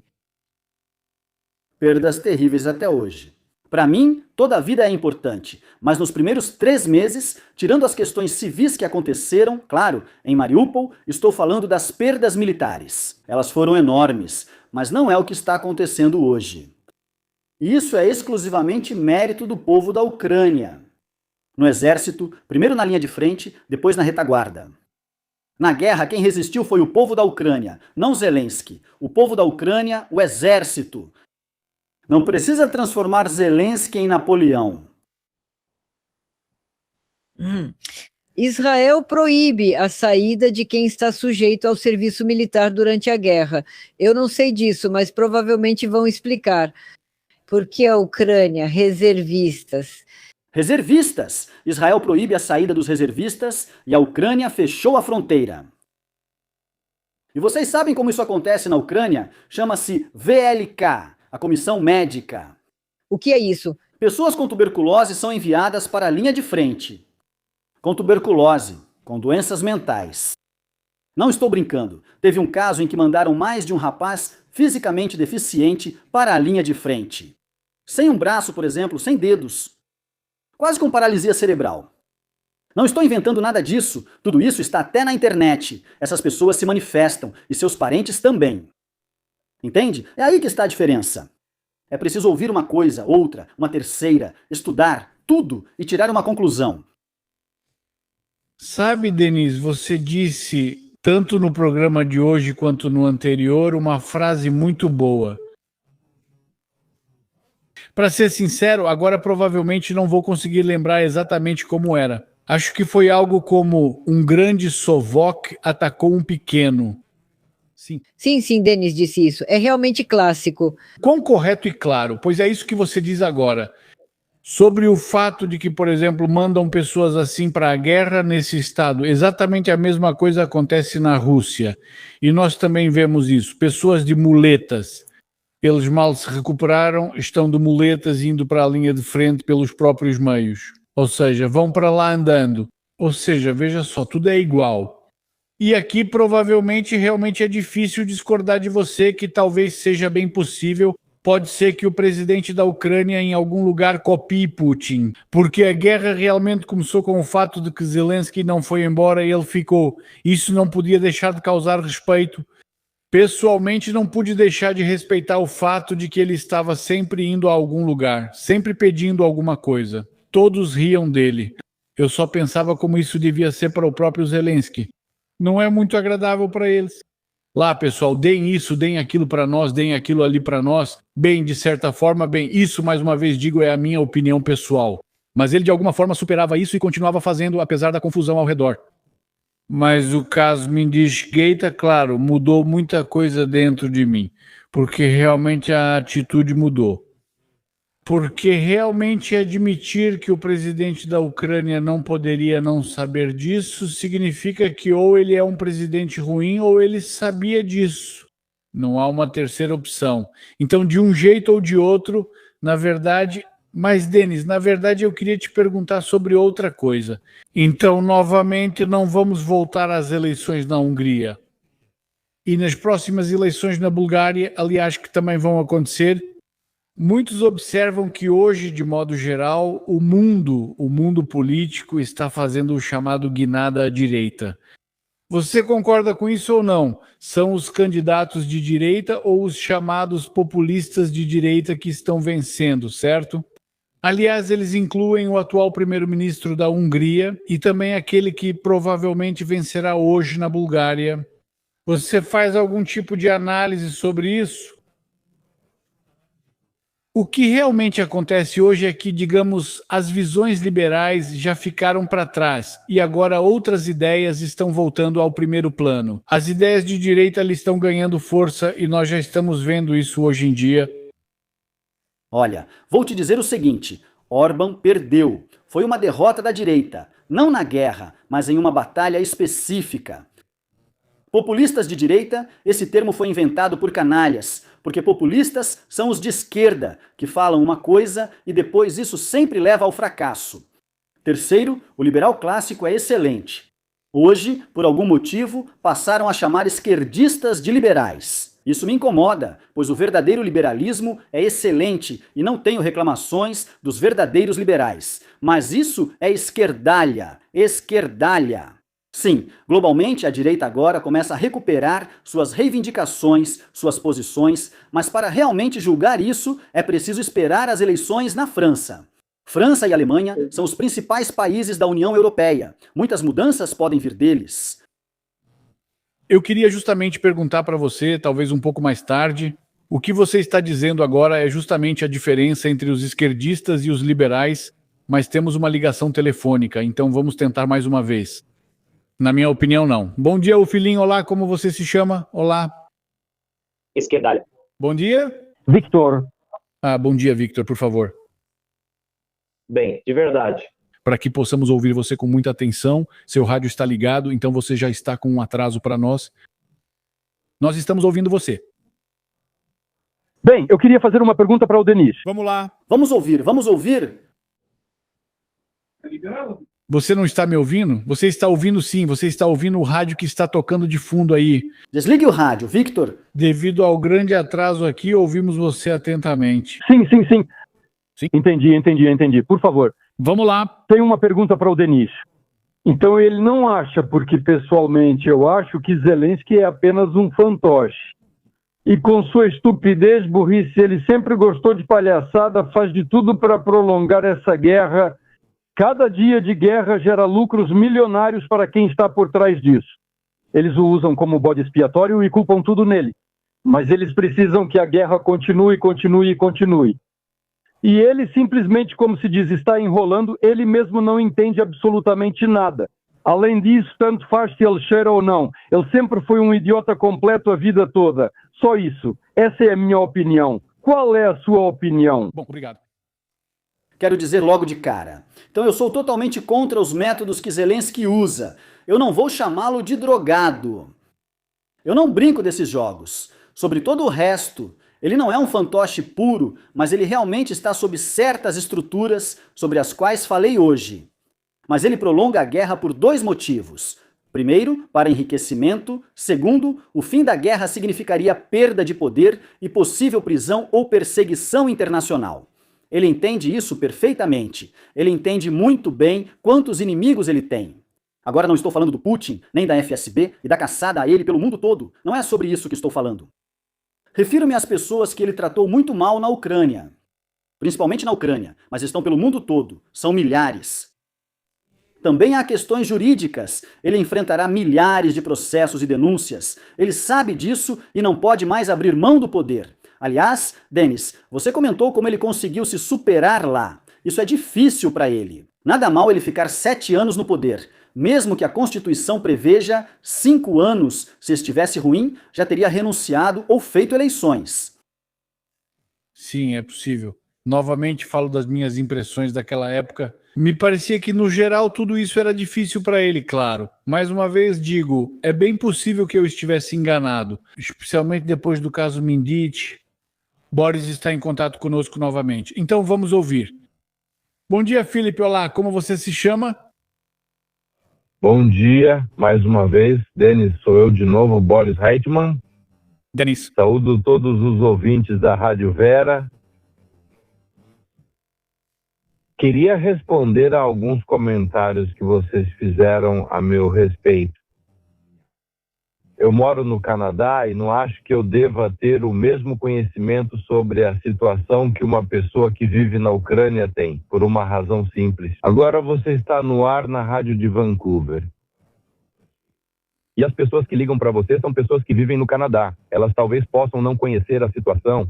Sim, mas Denis já não mora mais na Ucrânia. Sim, Denis não mora na Ucrânia agora. Sim. Mas nós saímos há muito tempo. Eu saí há muito tempo. Eu saí de Lviv quando tinha 10 anos. E eu não sei o que aconteceu lá em 2022 ou mesmo em 2014. Você disse que a Ucrânia deveria ter respondido, deveria ter lutado. Foi isso que você disse. Mas, ao mesmo tempo, você acha que a forma como a Ucrânia faz isso sob a liderança de Zelensky não está certa. Como você faria isso? Quais são as suas sugestões? Vou direto ao ponto. Defendo fronteiras abertas, nunca o fechamento delas e apoio um exército voluntário. Mas quero esclarecer que esse padrão existe hoje em todos os países do mundo. E me parece que reclamar do Zelensky dizendo que ele é um ditador porque fechou as fronteiras não é justo. Obrigada. Obrigada, Boris. Veja, se o Boris tivesse ligado e perguntado: Denis, eu penso assim, tenho essas informações de todo o noticiário que é assim, me conte como é de verdade. Teria contado ao Boris com prazer. Ele liga e afirma pela 3ª vez. Pela 3ª vez, Boris, o SBU, o Serviço de Segurança da Ucrânia, abriu um processo criminal contra minha mãe por causa das minhas atividades. Tentaram prendê-lo e o julgamento segue até hoje. Pelo menos se informe sobre isso. Ele colocou parlamentares da Ucrânia na prisão preventiva. Ele colocou Kolomoisky na prisão preventiva. Ele expulsou várias pessoas da Ucrânia. Por favor, informe-se. Ele silenciou toda a mídia. A televisão foi tirada do ar na Ucrânia. Informe-se, pergunte, ligue, eu explico para você. É por isso que participo dos programas. Era preciso responder, mas vocês responderam mal, inventaram algo novo e querem jogar isso para mim. Putin iniciou a guerra, então era necessário reagir. Porém, acreditamos que o conflito poderia ter sido evitado. Se realmente ocorreu, era necessário encerrá-la rapidamente, como a Geórgia fez ao ser atacada pela Rússia. Em Istambul havia condições normais para encerrar a guerra, que ainda poderiam ser melhoradas. Sei disso, com certeza. Zelensky saiu das negociações, Boris Johnson chegou e disse: vamos te dar dinheiro e armamento, só continue lutando. Hoje a Ucrânia paga por isso, já é o 5º ano da guerra. É disso que estamos falando. Eu nunca disse para se render ao Putin. Eu mesmo estava na cidade de Kiev no início da guerra, armado. Eu não fugi, não fui embora. Estamos falando em 2026. Eu digo isso especificamente desde 2023, desde o início da guerra. É preciso acabar com isso. Está claro aonde isso vai levar. Por favor, diga. Mais uma ligação. Tudo bem, vamos lá. Mas não é do Boris. Vamos atender, depois não posso mais perguntar. Sim, estou ouvindo. Bom dia, Ufilim. Qual o seu nome? Bom dia, meu nome é Irina. Por favor. E eu tenho uma pergunta para Denis. Diga, por favor, você tem, por exemplo, sua própria visão, seu próprio modelo de futuro para esta... Por exemplo, se anunciarem um cessar-fogo, se anunciarem uma rendição, qual é o seu ponto de vista sobre esses momentos? Obrigada. Obrigada, Irina. Veja, Irina, a rendição nem está em discussão. Essas palavras, vitória ou rendição, devem ser deixadas de lado por todas as pessoas que querem entender o que está acontecendo na Ucrânia, ou por aqueles que já entenderam, eles não usam esses termos. Não é possível nem vitória, nem rendição. A rendição não está em discussão. A Ucrânia nunca vai se render e nada leva a isso. A questão é apenas sobre um fim muito ruim para a guerra ou sobre um apocalipse. Essa é a escolha que está colocada. Hoje, ainda é possível acabar a guerra de forma ruim. Em 1 ou 2 anos, será um apocalipse, não por causa da linha de frente ou perda de território, mas porque ninguém na Ucrânia sobreviverá. Além das mortes que ainda ocorrerão, ninguém na Ucrânia sobreviverá. Sobre o cessar-fogo, sou totalmente contra. Defendo uma paz completa. Paz completa. Primeiro um acordo preliminar, depois um acordo completo e assim por diante. O cessar-fogo vai fracassar em 15 minutos ou em 15 dias, mas com certeza vai fracassar. Trump entende isso perfeitamente, assim como todos. Não me importa se a culpa é de Zelensky, Putin, um soldado bêbado ou até serviços secretos chineses. Não importa. Vai fracassar e é preciso acabar com a guerra o mais rápido possível. Denise, tem uma pergunta para você. Trump declarou que conseguiria acabar com a guerra entre Rússia e Ucrânia. Isso não aconteceu. Trump prometeu muitas coisas no Oriente Médio. Embora eu não concorde com o que a pessoa escreve, mas eu digo que, na verdade, ele não consegue fazer nada. Ele é quase um completo idiota. E vocês, e Alexandra, e pessoas como vocês e Alexandra, ou seja, eu, veem nessa pessoa algo que ela não tem. Então, por que você, Alexandra, não pergunta para Elisevich o que ele realmente pensa sobre o presidente americano? Na verdade, eu respeito o presidente americano muito tempo atrás, muito antes de tudo isso acontecer, muito antes do primeiro mandato dele. Tudo o que ele faz agora, quase tudo ele faz certo, porque nem tudo acontece tão rápido quanto foi prometido. Porque o mundo funciona assim, é complicado. Por que Trump faz declarações tão grandiosas e chocantes? Esse é o estilo dele. Hoje, ele faz uma declaração chocante, amanhã outra oposta e igualmente chocante para confundir os adversários sobre suas verdadeiras intenções. Pessoas menos inteligentes acham que ele é louco ou tem demência e que nada dá certo, que ele perdeu. Não é assim, mas querem que tudo seja rápido e simples como no cinema. Infelizmente não é assim que funciona. Às vezes dá certo, mas na maioria não. Com Maduro, por exemplo, foi muito rápido. A guerra entre Rússia e Ucrânia é uma situação muito complicada. No Irã também é uma situação muito complicada. Obrigado. Denis, ainda assim eu gostaria de voltar à pergunta. Eu realmente tenho muita curiosidade. Em que você vê a diferença entre os esquerdistas e os liberais? Por quê? Eu pergunto porque você acabou de dizer que aqueles que chamam, digamos, os direitistas de populistas são canalhas. Porque essas mesmas pessoas, na verdade, elas, digamos assim, são populistas, ou melhor, trumpistas. Sim, ou seja, hoje, como eles dizem, não é a minha opinião, quero enfatizar mais uma vez, que hoje o trumpismo é esse movimento que pode até ser chamado de populismo de direita. Afinal, qual é a diferença em que os esquerdistas diferem dos liberais? Para não entrar em uma palestra inteira, vou ser breve. Então, o esquerdista quer que o Estado controle a vida das pessoas, os ativos, a economia, que o Estado domine em tudo e, o mais importante, que faça a redistribuição. Claro, conforme cada um achar que deve ser. O liberal se diferencia do libertário, ou seja, de mim, basicamente, em apenas uma coisa. O liberal crê que o Estado precisa estar presente, regular e controlar. Já o libertário, ao menos o minarquista, pois o libertarianismo se divide em anarcocapitalismo e minarquismo. Sou minarquista e, para mim, isso é um compromisso. Ou seja, eu não gostaria, mas sou realista e entendo de verdade que o Estado vai estar presente. Afinal, não vai haver Estado. Os anarcocapitalistas acham que, na verdade, é preciso destruir o Estado. Eu simplesmente, talvez até quisesse isso, mas entendo que é impossível. É isso, conforme as definições clássicas. Por isso chamam os direitistas de populistas. Mas afinal, o que é populismo? A direita é a favor do capitalismo, a direita, ao contrário, age de forma pragmática. Acho que contam algumas histórias sobre justiça. Eles roubam e redistribuem, mas o número de pobres só cresce. As ideias de esquerda fracassaram em todos os lugares onde foram aplicadas, sem exceção. Concordo. Obrigado, Denis. Por um momento, novamente, com sua permissão, vamos voltar ao tema de Vladimir Zelensky. Na verdade, aliás, já falamos sobre isso mais de uma vez em nossos programas. Lembrando, digamos assim, do par Berezovsky-Putin, dizendo que Putin era um indicado de Berezovsky e Kolomoisky-Zelensky. Ontem tivemos Yulia Molodinina em nosso programa. Não é que tenhamos discutido esse assunto, mas ela simplesmente lembra que quando Zelensky chegou ao poder, se tornou presidente, a primeira coisa que ele dizia era sobre a paz. Mas, como ela disse, ele cedeu muito rapidamente aos nacionalistas. E, na sua opinião, em que momento exatamente Kolomoisky perdeu o controle sobre Zelensky?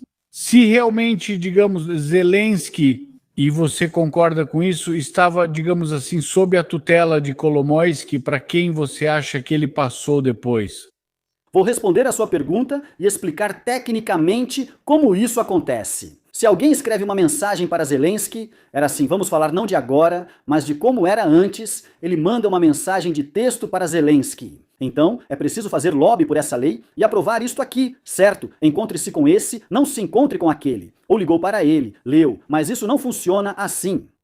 Mas eles faziam juntos o Kvartal 95, e Kvartal 95 não é humor, é pura política, pura tecnologia política. A série Servo do Povo é pura tecnologia política.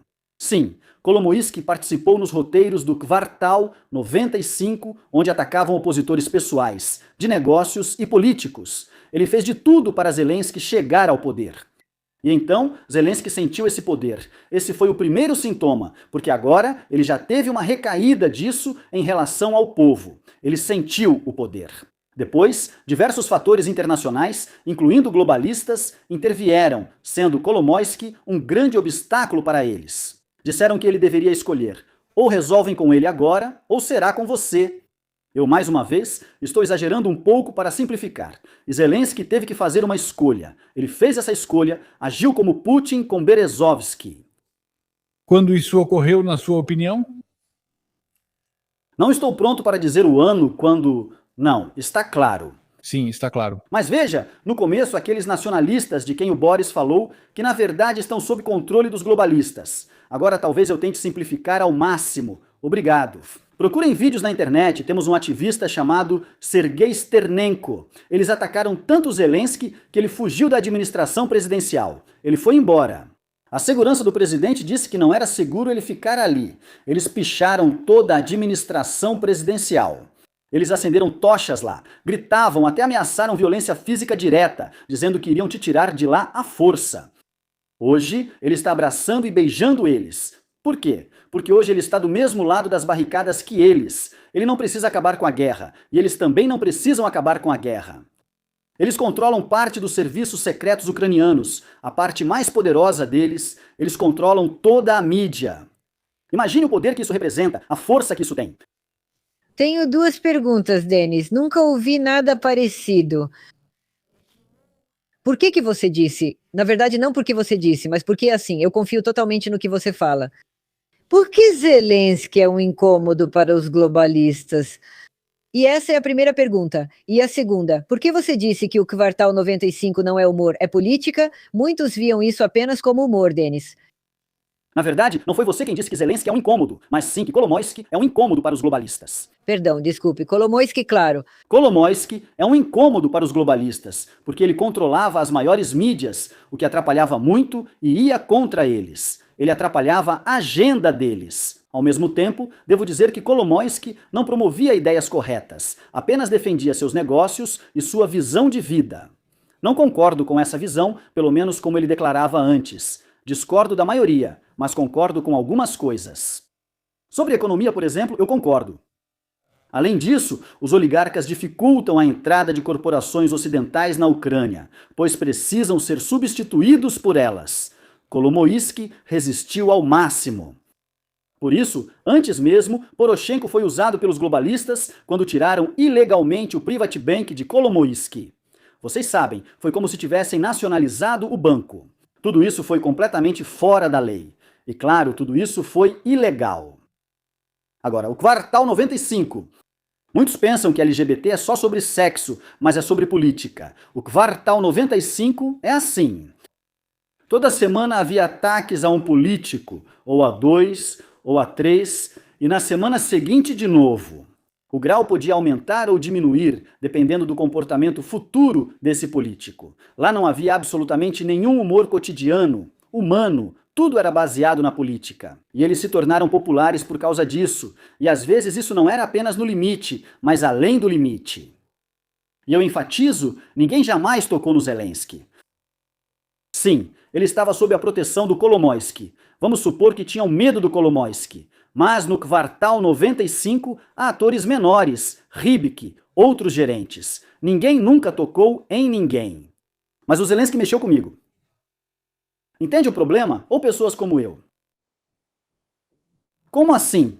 Quer dizer, quando você criticava todos os políticos no palco, você podia, mas eu não posso fazer uma crítica construtiva ao vivo? Eu não estou dizendo nada contra a Ucrânia, eu estou dizendo coisas contra Zelensky e estou expressando minhas opiniões sobre como a Ucrânia deveria se desenvolver ou como ela está agindo. Isso, na verdade, faz parte da democracia. Eu posso não gostar do Zelensky de jeito nenhum, e eu realmente não gosto dele. Isso é absolutamente normal. Eu não sou obrigado a agradar ninguém. É isso que eu quero dizer. Por isso, subestimam. Servo do povo foi o início da campanha de Zelensky. Quero repetir. Não sei se já disse isso no seu programa. Zelensky apresentou documentos para concorrer ao cargo de presidente da Ucrânia em 2014. Naquela época, quando Poroshenko venceu, ele retirou a candidatura rapidamente após alertarem. Onde você está se metendo? Anexação da Crimeia, Donbass. Você precisa disso? E ele pensa, eu fui para lá. Eu estou indo lá pelos aplausos. Vocês acham que em 2019 ele foi para quê? Ele achava que ia negociar com Putin, que ia resolver tudo agora, que iam aplaudir ele. Você é incrível, mas não saiu como planejado, inclusive por causa do comportamento dele. Mas ele realmente achava que conseguiria negociar com Putin, Denis? Sim, ele achava que conseguiria negociar com Putin daquele jeito primitivo que ele tinha planejado. E então a realidade interveio. Merkel, Macron, Soros começaram a pressionar e disseram: tem que ser assim, desse jeito. Ele sentou e pensou, como eu vou me equilibrar entre esses? Como eu vou sair dessa? E aí ele começou a flertar com esses nacionalistas domesticados. Mudou a sua retórica. E hoje, o judeu Zelensky parabeniza pelo Vyshyvanka e deseja feliz Páscoa ortodoxa aos ortodoxos. Bem, isso, você entende, isso... O presidente deve parabenizar todas as confissões. Mas fingir ser alguém que você não é, para mim isso é imoral, nojento e simplesmente repulsivo. Olha, foi interessante o que você disse agora. É preciso parabenizar a todos. Claro. Aliás, o Netanyahu até parabenizou pelo feriado do Ramadã. Aliás, quando vejo os muçulmanos vivendo em Israel, acho que isso está certo. Agora que você mencionou a camisa bordada e a Páscoa, percebi que não lembro do Zelensky ter parabenizado pelo Pesach. Até o Putin faz isso com o Pesach, eu acho. Não tenho certeza, mas acho que sim. É estranho, né? Não dá para entender. Eu encontrei uma coisa aqui, sabe? A gente tinha no rádio um tal de Arkady Dubinov. Sim, ele é da oposição. E de alguma forma ficou chateado comigo, porque achou que a gente não era de esquerda o suficiente. Nós não somos nada de esquerda. E agora vou te ler um comentário curto de ontem. Está sentado no quadrado da tela um judeu israelense. Ele mora em Israel agora. Arkady Dubinov. Hoje é o dia da memória do Holocausto. E ele, criticando Trump, murmura algo sobre valores humanos, sobre direitos humanos, nos quais ele pessoalmente, como um pioneiro da URSS, foi criado. Daí vem, entre aspas, o nojo dele pelo Trump. O que tem aqui? Esse tio Oshua esqueceu, provando a total ausência daquilo em que supostamente foi criado. Quais direitos humanos o presidente Trump violou e de quem eram? Os bandidos assassinos do Hamas, os carrascos do Irã? Estamos diante de mais uma podridão esquerdista dos propagandistas da gangue dos Soros? Você fala sobre isso o tempo todo. Tenho certeza de que muitas pessoas não te ouvem. Não é só você que não ouvem ninguém. Na verdade, você é ouvida mais do que qualquer outra pessoa. Mas quando você falou que o Quartal 95 não era política e sim humor, então me diga, por que que eles eram tão incrivelmente populares? Por que as pessoas precisam de política? Ou por que, Denis? Não. E você sabe, essa é uma pergunta muito boa. É uma pergunta fundamental. A popularidade existia. Quando você assiste ao show, do palco vem uma piada política idiota, na qual Zelensky chama a Ucrânia de prostituta. Ele chamou a Ucrânia de prostituta, nosso país, bem, meu país. E a de vocês da Crimeia. Ele a chamou de prostituta. E outras coisas assim. As pessoas sentavam e, desculpe, riam muito, achando engraçado. Mas por quê? Eu vou te contar agora. Eu desprezava aqueles que pagavam para ir ao Quartal 95, aqueles que riam disso. Eu sempre dizia, de quem vocês estão rindo? Vocês estão rindo de si mesmos. Ou seja, eles jogam certas coisas na cara deles e ainda assim riem disso. E eu, mesmo que tivesse ido lá por acaso, eu teria saído e pensado, eu estava rindo de mim mesmo agora há pouco. Estamos fazendo algo errado. Eles vão e votam em idiotas.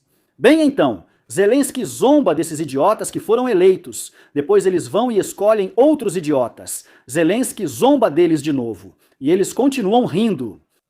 Hoje, graças a Deus, o Quartal 95 já tem plateias quase vazias. Já me disseram isso. Eles trazem militares e outros, distribuindo ingressos para criar essa aparência. Isso é o principal. As pessoas precisam refletir sobre isso. Você mencionou os Soros novamente. Falo disso com frequência, pois é a causa principal que só entendi ao entrar na mídia.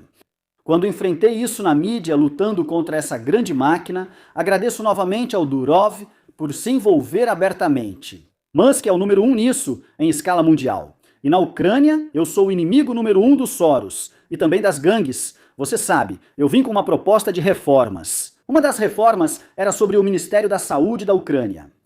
Disse que era preciso dissolver e usar o orçamento para repassá-lo diretamente às pessoas, que comprariam um seguro de saúde. Resumindo, é isso. Imediatamente saiu um artigo sobre mim em uma organização financiada por Soros. Abertamente. Se você olhar os parceiros deles, lá estão os fundos do Soros e o Said e assim por diante. Eles escreveram: Elisevich, pró-Rússia, propõe coisas terríveis e ilegais. Por quê? Porque lucram com isso. Isso foi há 2 anos. Agora contarei um exemplo da semana passada. Então, um site ucraniano sobre vagas de emprego e busca de trabalho. E aí aparece uma vaga. Salário de $34 mil. $2,54 mil para ser exato. Estão recrutando jovens para a Hungria. Da Ucrânia para a Hungria antes das eleições. Os requisitos são ser atlético, ter um bom conhecimento da língua húngara, estar pronto para trabalhar 24 horas por dia, 7 dias por semana e ter estabilidade psicológica. Quem eles poderiam recrutar assim? Aqui na Ucrânia chamamos isso de tetushka. É um marginal de rua a quem dizem para fazer alguma coisa e ele faz por dinheiro. Você está falando sério agora? Sim, estou falando sério. Falei isso na live e passei os links do site. Quem fez esse anúncio? Não dá para só colocar lá. É uma ONG, organização não governamental.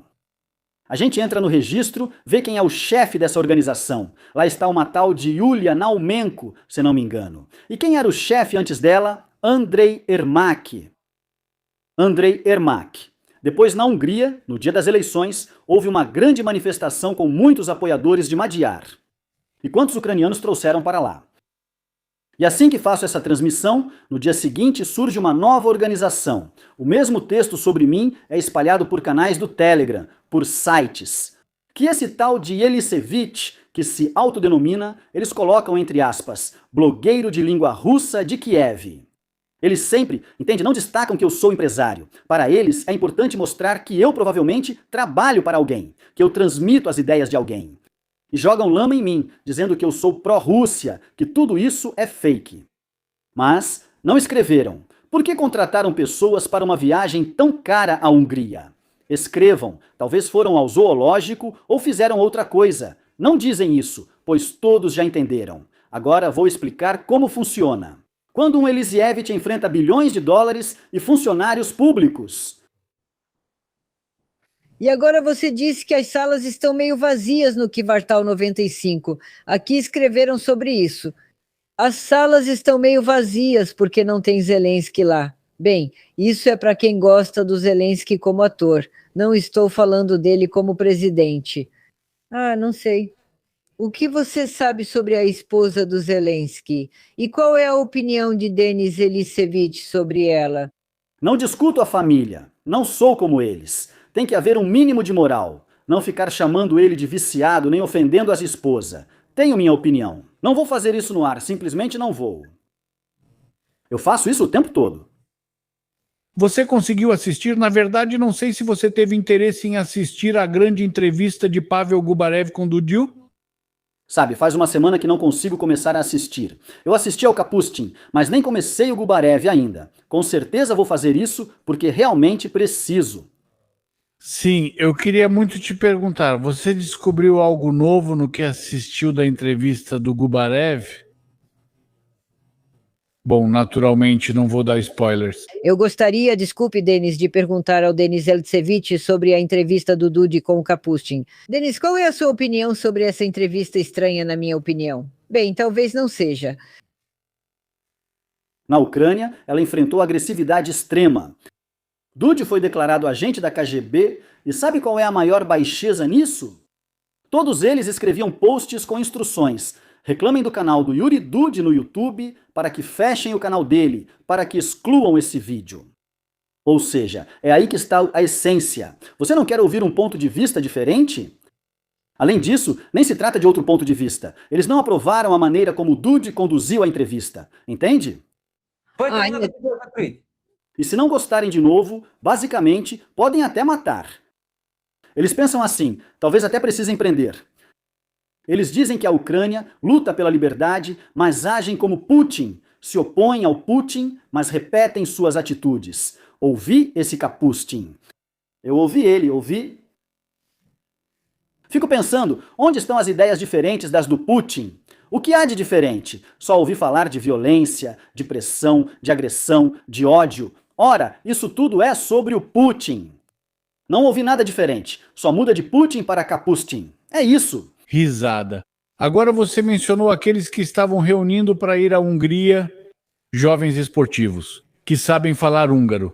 É mais ou menos o Kapustin com o mesmo grupo de pessoas que na época foram ao Campeonato Europeu de Futebol na França. E lá eles também poderiam facilmente ser chamados de capangas. Em princípio, sim. Bem, essas ideias fascistas e a exaltação de Hitler eu vou deixar de lado. Sim, o vovô é judeu e isso para mim é surreal. Mas veja, o que eu percebi? Em que Putin baseou toda a propaganda contra a Ucrânia, lá são neonazistas. Eles precisam ser eliminados, desnazificados. Depois, nossos serviços secretos acionam o RDK proibido de entrar na Europa por serem considerados fascistas. Ou seja, vocês justificam para o Putin. Agora ele diz, vejam, até nossos fascistas russos lutaram pela Ucrânia. Por quê? Porque é um Estado fascista. Isso é uma estupidez. Mas eu penso, será que só tem idiotas lá? Não, eles precisam incitar. Eles fazem isso de propósito. Eles precisam atiçar tudo isso para que continue queimando por mais tempo. E sobre o próprio Kapustin, vamos admitir, ele não é burro, porque na Ucrânia nossos fascistas são uns qualquer. Quem são eles? Bem, aqueles que se autodenominam assim. Esse cara não é burro, não é burro. E isso o torna ainda mais perigoso. Mas essas ideias, força e esse tipo de coisa são um pesadelo. Entende? Sou contra Zelensky ideologicamente. Eu tenho um programa de reformas, eu tenho outras opiniões. O cara apareceu e não falou nada diferente do Putin. Fiquei chocado. Pensei, é uma entrevista longa, quando afinal vou ouvir algo diferente, mas não ouvi. Com certeza assista ao Gubarev. Quero muito discutir isso com você. Eu não acho que você vai encontrar algo realmente novo lá, mas tem algumas coisas curiosas, sim. Pessoas estranhas. Já explicamos isso para você umas 20 vezes e agora você está escrevendo de novo. Primeiro você critica Denis Elisevich por banir quem ele não gosta no canal dele, mas o canal é dele. Você mesma disse que ele faz o que quiser. Estranho. Elisevich precisa organizar um debate com Tsymbaliuk ou com Goncharenko. Aliás, Alexandra disse que ambos recusaram debater com Elisevich. O que o Denis acha? Por quê? Porque eles não têm nada a dizer. Goncharenko ficou animado, quase louco, foi à Hungria e comemorou a vitória de Magyar. E sabem o que ele gritava? Gente, isso é uma vitória. Vocês veem, fomos nós que vencemos, ele dizia. Nós quem? Onde você venceu? Esse é o grande opositor Goncharenko, para quem acredita em oposição na Ucrânia. A única coisa que eu vi, Denis, confirme se é verdade ou não. Sobre os 90 milhões está claro, né? Mas dizem que o novo primeiro-ministro húngaro não vai criar obstáculos, porque lá, se não me engano, tem cerca de 10 milhões de euros de dinheiro húngaro congelado. Ou seja, é um tipo de compromisso, ou a Hungria aprova os 90 milhões para a Ucrânia, então recebe seus próprios 10 milhões em subsídios. Ou então nenhum dos dois recebe nada. Sim, mas não é só isso. Acho que lá são até 17 bilhões. Bilhões, me desculpe. Sim, mas eles impuseram 27 condições à Hungria, que ela deve cumprir. E uma dessas condições é mudar a política migratória. Aham. Desde o início, é só isso que precisa saber. E sobre a Hungria, aliás, vocês tiveram uma polêmica, vou ser sincero, só fiquei sabendo disso hoje e fiquei muito surpreso. Acontece que a Hungria é, digamos assim, o terceiro país mais pobre da Europa. Ela só fica atrás da Bulgária, que, se não me engano, está em último lugar, e, se não me engano, uma dos países bálticos, ou a Lituânia ou a Letônia. A Hungria está em terceiro lugar do fim. Foi, na verdade, muito surpreendente. Vou te surpreender de novo agora. O PIB da Hungria é de 230 bilhões de dólares, enquanto o PIB da Ucrânia é de 140. O PIB per capita é de 16 mil dólares na Hungria e 5 mil na Ucrânia. A Hungria é 4 vezes mais rica que a Ucrânia. Mas eu tenho certeza absoluta de que, quando tudo isso acabar, a Ucrânia vai prosperar muito mais e ganhar mais dinheiro. Depende de quem será o presidente. Como? E esses dados que estou te dizendo incluem também os do período pré-guerra. Sem dúvida, do período pré-guerra. Boris está em contato conosco. O que vamos fazer? Vamos chamar o Boris. Eu não sei como Denis Elisevich vai dizer isso, não. Seu programa é finalmente... Aliás, escreveram, finalmente Denis Elisevich está no seu programa. Eu sempre assisto a ele, mas no seu programa ele está especialmente incrível.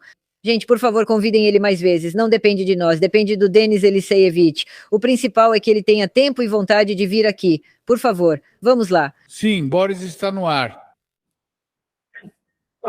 Olá, só que não temos muito tempo, Boris. Se puder ser um pouco mais breve. Sim, eu só queria esclarecer e talvez pedir desculpas se te ofendi. Eu não te acusei de antissemitismo. Na verdade, eu não sei o suficiente sobre você para fazer qualquer tipo de afirmação desse tipo, mas a palavra Vera, Rádio Vera, na palavra Vera há uma abreviação na qual uma das palavras é judeu. Isso está relacionado ao tema judaico.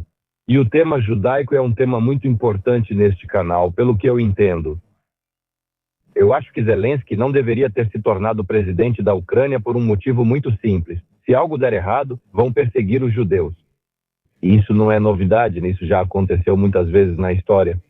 E eu observo uma tendência que, quando isso começou, Ah, Zelensky, sim, nós te amamos. Sim, você representa nossos interesses. Agora a tendência é, Zelensky é ruim. Não é só você que diz isso, muitas pessoas dizem, e isso me faz parar para pensar, por que isso está acontecendo? Por que naquela época todos o elogiavam, mas agora não?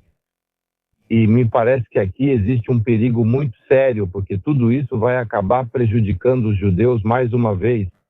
Obrigado. Obrigado, Boris. Aliás, sobre isso, Dmitry Sheglik já falava antes mesmo de Zelensky, ou melhor, no momento em que Zelensky começou a se candidatar à presidência da Ucrânia. Veja, Isso é um fato, mas discordo totalmente. Se Zelensky tivesse transformado a Ucrânia num milagre econômico, todos diriam: que cara incrível! Portanto, a questão não é sobre judeus, e sim que Zelensky é um canalha, e ele não deveria ter ido para lá. Concordo totalmente com você. Por quê? Porque ele não está à altura do cargo. Ele não tem competência para isso. Ele buscou aplausos, não tornar a Ucrânia grandiosa. Isso faz diferença. Há uma péssima presidente no México, uma judia, na verdade a primeira da história a se tornar presidente. E daí? E daí? A presidente do México é judia. Colabora com os cartéis. Faz coisas inacreditáveis. No país, coisas inacreditáveis acontecem. Vão dizer que os judeus são ruins, mas é ela que é assim, especificamente ela. Na Ucrânia houve presidentes, antes disso que não eram judeus, um pior que o outro. aliás, o presidente da Argentina, Milei, né? Sim, Então, ele recebeu uma condecoração de Netanyahu, né? Eu não sei, essa ordem tem algum nome especial. Acho que Emily não é judeu, mas ele segue uma política muito... Não, Ele agora ocupa, como se chama isso? Me desculpe. Como se chama isso? Conversão ao judaísmo. Goiur, eu acho... Ele está justamente lidando com isso agora. Ah, então, isso já não é mais aceito, aliás. Bem, esses também serão judeus. Bom, eu não sei como alguém pode passar de um para o outro, mas mesmo assim... Uma pergunta para você, Denise. Vou fazer a última pergunta, já passamos do tempo. Me diga, por favor, será que Zelensky, o servo de dois senhores, está destruindo os ucranianos por causa do genocídio dos judeus no território da Ucrânia? Não entendi muito bem, se você entendeu. Bem, sim, bem, isso é uma bobagem. desculpe, Elisevich, eu ouvi que em 1922, quando começou a invasão, caso o desfecho fosse desfavorável, a Hungria colocou seu exército em prontidão para anexar territórios que considera historicamente seus. Isso é um absurdo total. A Hungria é membro da OTAN e da União Europeia, e um país da OTAN jamais cometeria uma agressão armada contra quem quer que fosse, pois colocaria toda a aliança em risco. É impossível. E para a Hungria, perder a infeliz Transcarpátia significaria ser expulsa da OTAN e da União Europeia, além de sofrer sanções. O que Uzhgorod e a Transcarpátia trariam para eles? Quase nada, se depois for banido pela comunidade internacional. Ou seja, essas pessoas ficam aí, desinformadas, inventando problemas onde eles não existem, em vez de se concentrarem nos problemas que são reais. Aliás, a partir de 2 de junho, Denis, o diretor, ou como se chama, o presidente do Mossad, será um judeu russo. O nome dele é Roman Goffman. Isso não significa, para as pessoas que entendem de política como você, essa pergunta é para você, que os judeus russos hoje estão dominando em Israel? Bom, você me surpreendeu agora, porque, pelo que eu sei, não há nenhum juiz em Israel que tenha vindo dos países da antiga União Soviética. Isso é considerado lá inaceitável. Não conheço a história ou biografia dele, mas se ele for um repatriado, vai ser o chefe do Mossad. Na Bielorrússia, Denis, Eu fiquei chocado naquela hora. eu estou chocada. Quero te agradecer muito por hoje. Quando disseram que não te chamamos, na verdade chamamos até para você nos ensinar.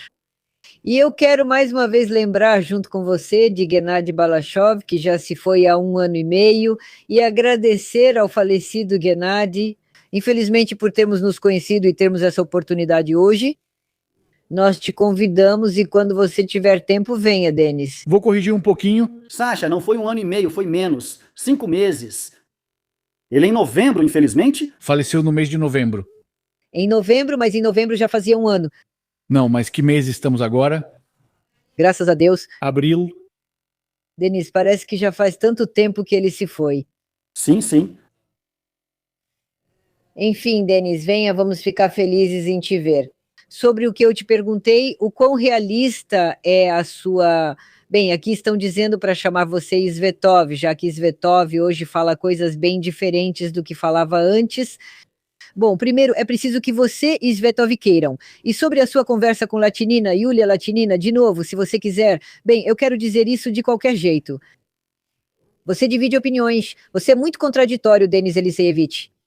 Alguns querem muito debater com você, outros não querem de jeito nenhum, porque aqueles que não querem, como você disse, não têm o que dizer. E aqueles que querem, por quê, Denis? Mas quem quer? Vocês chamam essas pessoas de figuras públicas da Federação Russa. Mesmo que estejam no exílio, continuam sendo figuras públicas da Federação Russa. Eu não entendo sobre o que debater, já que eles têm seus próprios interesses e eu tenho os meus. Eu acho que cada um deve cuidar do seu próprio país. E eu debateria com prazer com um representante do governo ou com um representante da propaganda deles. Da Ucrânia? Claro, com alguém de opinião diferente, pronto para debater civilizadamente ao vivo ou de outro modo. Me diga, por favor, quando escreveram, eu venho ao Elisevich com vocês porque ele aqui é diferente. Você é diferente lá e aqui? É diferente conduzir o programa sozinho. A dinâmica muda, você planeja tudo e reage ao chat em tempo real. Não estou vendo o chat, não abro de propósito para que tudo saia certo. Talvez seja por isso que pensam assim. Obrigada, Yanis, obrigada. Obrigado. Muito obrigado. Boa sorte para você, tchau. Obrigado. Obrigado.